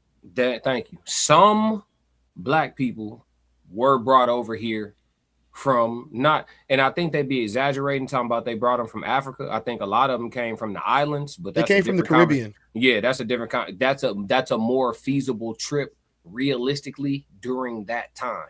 right? During that time, during what they had to sail the oceans, they were still using sailboats, ladies and gentlemen, going back and forth from North America to Africa. It just ain't sweet like that. You feel me? Even with all the there's evidence of African people traveling the world for sure. thousands of years. No, for sure. We was everywhere. I mean, for sure. I mean, we know Russia, that. all the way up in Russia. Vladimir Putin is not somebody that I'm going to champion. But one of the things that he did, I believe it was last year, was he unlocked an archive that had been locked for hundreds of years. So this is before the transatlantic slave trade. And what he saw was religious iconography, and every one of those people looked African in the religious iconography. Why is something that was locked for 500 years showing African people in these same religious situations that they claim were Roman in olive colored skin? Not olive colored skin, of pale skin, dove colored skin. Why is it that this artwork that was done showed those people? He wanted to show that. All of these things are easily able to be looked up. All of them. I don't know why people wouldn't even want to argue this type of stuff.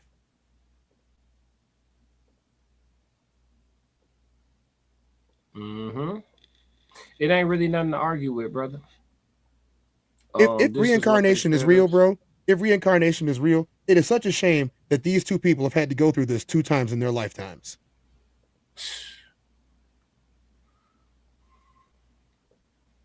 It's a shame. This is a shame. This entire thing is a shame. I'm not saying that it is real. I'm just saying if it is. And I'm also saying that there's so much information that you can find just by simply searching for it. But people want to be stuck on what they learned in Sunday school by somebody who probably didn't even have a degree. You know what's crazy, brother? The answers to what we going through are in the Bible. They're just in the parts that weren't given to slaves. We talk about it all the time. We have a larger audience today. You've seen the slave Bible before. You know what I'm talking about. Yeah, the slave Bible was practically a pamphlet compared to the actual full book, and it was mostly derived of the New Testament and only a fractional margin of that. But a lot of the answers that Black folks need to follow, a lot of the steps, a lot of the teachings are in the Old Testament, which largely was not a part of the slave Bible, which makes sense that we don't emphasize the Old Testament to the degree that we should in Black churches to this very day. To this very, very day. A lot of the answers are in the parts of the Bible that were not in the slave Bible. And I'm not saying that you have to be Christian. I'm just saying if you're looking to a religious text for answers to your revolution, or your overthrowing of the oppressor, the Bible, it can be a resource, but you can't be stuck on starting at Matthew's. And I think that's the issue for a lot of Black Christians. We start at Matthew's, and for those of y'all that aren't versed in your word, like you should be, Matthew's is where the New Testament begins, and that, they start the story of Jesus, and then from there everybody is completely Jesused out. But the truth is, they knew that teaching you about Moses, teaching you about David, teaching you about Samson, teaching you about Abraham, teaching you about all these people was going to give you the recipe to take shit back that was taken from you. Teaching you the law of an eye for an eye. If you steal from me, we cut off your hand. If you look at, my wife with lust, we cut an eye out. Like, teaching you these concepts. Obviously you can modernize them, but those such teachings are what you do to overthrow oppression. You do not. What I'm saying is, there's never been a time. We've been discussing history, right, Tez? Correct me when I start speaking inaccuracy, please. I would like to give the people something they can work with. But if you can recall a time in human history where people overthrew a violent oppressor with a vote. Never happened. Or in human history where people overthrew a violent oppressor with a march. Never happened. In human history, anywhere on the planet. None. Anywhere in the hieroglyphs? Nope. Anywhere in any ledgers? No. Anywhere in any holy text? Even in the current version of the Christian Bible, it kind of starts with somebody saying, hey, all y'all firstborns are going to get offed if you don't let us go. Yeah. I'm not letting you go. Okay, cool. I'll see you in 2 days. Yes. It's an Exodus. Moses is what you're referring to. Absolutely. And his broski. Quite interestingly, These paintings are over 500 years old. This is what happened in Russia. I have it here. If you are willing to be Yeah, I show got it. you. I got you.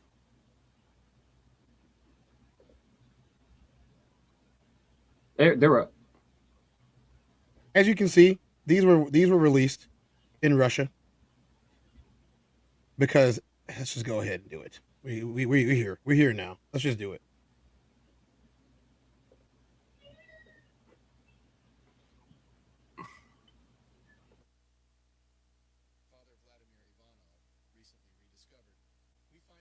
I can't hear that, Tez. You playing some audio?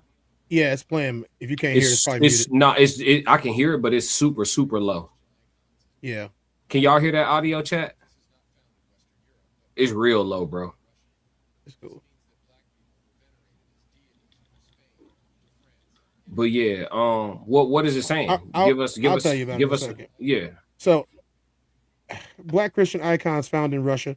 Ancient Russian icons are drawing attention for their depiction of Jesus, Mary, and other religious figures with dark skin tones, challenging the common assumptions about religious art. Key points: historical depictions. Some icons from the 15th to 16th centuries feature biblical figures with darker complexions, reflecting artistic traditions of the time.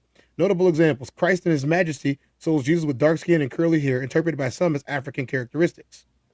The Trinity icon by Andrei Rublev, while not explicitly depicting black figures, adds to the discussion about diverse representations in religious art. Possible influences. Russia's historical isolation during the Mongol invasion may have preserved earlier traditions. Byzantine influence shaped early Russian religious art. Cultural exchanges at the crossroads of Europe and Asia may have depicted this. Contemporary significance. These icons raise questions about the historical appearance of biblical figures, cultural diversity in religious art, and the evolution of Russian iconography.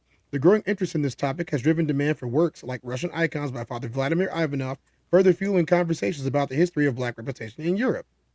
Now, one of the things that they're saying about this is all of them. This has been locked behind closed doors for over 500 years, and nobody was allowed to go in there and see it. This was before the age of racism, as some people might say. Why would a place like Siberian Russia have all of this if this wasn't the case? On top of it, why would a religious organization like, I don't know, the people in Vatican City want to hide the other art, the other works that we did have? Why would they want to hide them or strike them? And then you have the priests that are today that are legitimizing that this came before the iconography that we got in, I don't know, the Sistine Chapel. Yeah. The Sistine Chapel is pretty much what drives most people's viewpoint. You know, Italian Jesus. Mm-hmm. You know, all the naked men inside of there. You're in Rome. The birthplace of all of this.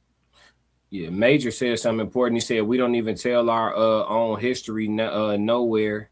White people telling our story. Well, that's because we're a conquered people. Us, along with everybody else, we're conquered. That's why it's his story. Whoever wins gets to tell the story. But the truth is, you didn't get to see the video because the video was not the one being shared. I'll put it back up. Yeah, based on the truth is that everything is in the rocks, and everybody thinks I'm crazy when I say that, but history of the world is in the rocks. It's in the calcification. You can still go to certain parts of the world and see calcified or not calcified, but petrified dragons. I've seen with my own two eyes a petrified Nephilim. The head of a Nephilim, petrified, with my own two eyes, massive. You know, I don't have to prove that to anybody. My own eyes saw it, right? You believe what y'all want. I was in Greece. I've seen, you know, I've been to the Temple of Poseidon. These things are vlogged on my channel. If y'all go to my vlog playlist, y'all can see it. I've been to the Temple of Poseidon. Like, the truth and the history of this world is in the rocks. You can't do anything about that. There's a lot of history buried underneath the ocean. We know sea level has changed multiple times through Earth's history. So yeah, man, there's just so much that we don't know and we don't seek to learn, even though the information is available, because we were taught not to believe. So we just don't even look. We think we got it all figured out. So it's kind of unfortunate, but it is what it is. And that's why we here, though. You know what I'm saying? Just because you get out of school don't mean you got to stop learning. What you trying to show us, Tiz? All right, let me know if you can hear this.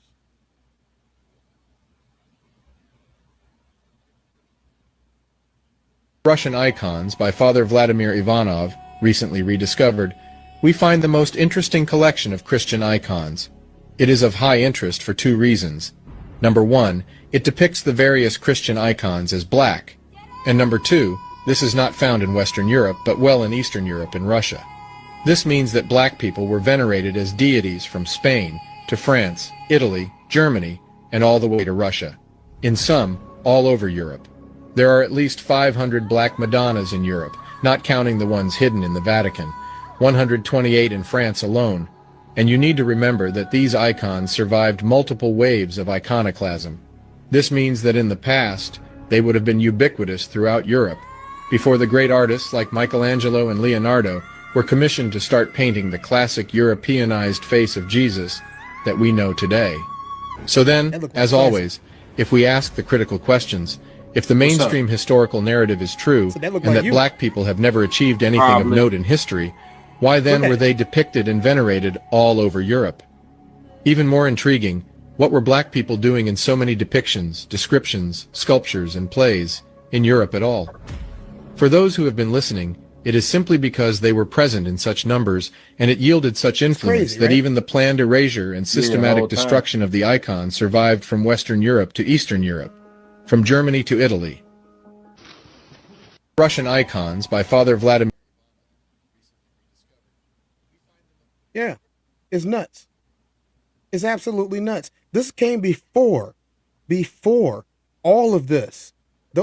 Some of those paintings are 700, 800 years old. That's a very long time. And the question that he asked, how is it that all the way from Russia straight past France that this is a thing until the Vatican recommissioned Michelangelo to repaint everybody? Literally, they repainted everybody and redesigned everybody in their image in order to push a religion that was not theirs. It's called whitewashing. Thank you. Yeah. But we already know it. But you know what, though? It's crazy, though, because, like, sometimes you think this information common knowledge, and then you don't speak on it, and you realize when you do speak on it, how many people needed to hear it. So it's good that this dialogue is happening, you know, especially on a day like today, where so many people tapped in for the celebration that turned into something else at some point for Nolan. You know what I'm saying? So hopefully the spectacle that they put on, though, was for good. You know what I mean? And hopefully the parents understood that their intentions were, you know, to seek justice on the biggest platform that they're probably going to have throughout this whole thing. You know what I'm saying? Today, they probably had the most eyeballs at one time that they're going to get. So using that time to make that call probably wasn't bad. The execution of it, though, was a little cringe, but it is what it is. Won't nobody forget it. You know what I'm saying? Nobody will forget it. So yeah, Major said common sense ain't common. Classic. Nah, for sure. Major P said, so a lot of people still stuck on stupid. Well, you know, I always say I never knew 2 + 2 until somebody taught me, right? So sometimes we can't assume what people ought to know or supposed to know or should know, and we just got to talk. You know what I mean? Queen Loyalty said, love the history knowledge. Yeah, you know what I mean? We can't assume, because the public school system ain't tell us nothing. You know what I'm saying? Mario said, Ms. Washington said, if you go to the other countries, you will see how fresh the food is over there. Now you don't how you don't gain weight and you or feel fatigued. Yeah, you don't have inflammation either. Knees ain't hurting, ankles ain't hurting, elbows. McKenna said, what? Are you sure it's not my website? What you talking about, McKenna? Who are you talking to? You talking to dude in my chat. Yeah, somebody in the chat. Yeah, I was gonna say. Major said, yeah, it's true, but that's life seeking knowledge. Nah, for sure. A lot of people graduate school and stop learning though. Well, that's what I'm asking you. Is that your somebody made a fake McKinnon account too? So just watch out for it. This is I know which one is the real one. You got a wrench. The fake one doesn't have one. Nah, for sure, for sure. But we good, man. Tez, I've been up literally prepping for the day. I've been up about 28 hours, my brother. So I probably will come back live this evening at some point, but I do have to rest, chat. I mean, yeah, you there's gonna be information that comes out later on today, and I'm sure Classic will be covering it, and we'll probably cover more of it on Nightcap. Maybe we'll just do that. It depends on what you want to do, but we'll talk about it. But y'all stay tuned to both the Classic Codes and the Tez Down. We will be covering the mortal details of this because, they're going to lay him to rest right now, and then they're going to release the results of the findings. And from what I've seen, I don't think that after seeing the results that an attorney would get on the stage and, let's just say genuflect the way that he was without there being some substance to what they believe. Yeah. Well, I tell you what, man. Tez, you want to give him your slogan before we bow out for the day? Or not for the day, but for the moment. We probably, again, once the details of what was going on inside the church comes out, we will be back. But Tez, you want to give him the slogan before we go? Yeah. Keep yourself safe. Pay attention to your surroundings. Stop being around people that don't like you. I only hang out with people who like me. I only talk to people who like me. And the minute that I find somebody doesn't, I'll burn that bridge. Burn that bridge. There's no point in saving. The grass is not greener on the other side. And even if it is, why would you want to be there if people didn't like you? If it wasn't for the fact that I'm tethered to the current climate that I'm in right now, then I'd probably be gone from here too. That's a fact. Whether you want to believe it or not. It's cool. It doesn't matter. I'm Tez. I'm 2-4. This has been The Human Experience with Tez and Classic. And the one thing Classic already says is, hey, if y'all don't do nothing else for me, make sure y'all stick to the codes. We got another classic. Yeah. I'm only gonna do this once. Classic. Lord God, anything attached to me that could be holding me down and keeping me from my ascension.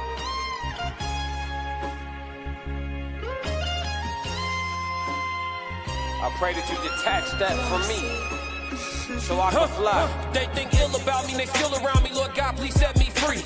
I ain't going out like Gandhi, bet it won't be nobody next to me. Cause I'm watching the people I'm loving the closest way more than the people I don't. Cause the people that hurt me the most in this life be the people that's locked in my phone. They made a mistake, I gave them some grace. I make a mistake and they won't do the same. People be dishing out what they can't take and they take what they cannot get back to the game. I'm unforgiving cause I'm unforgetting. I harbor resentment, I know what you did. I am not Jesus, it ain't no repentance when I'm on a mission and moving relentless.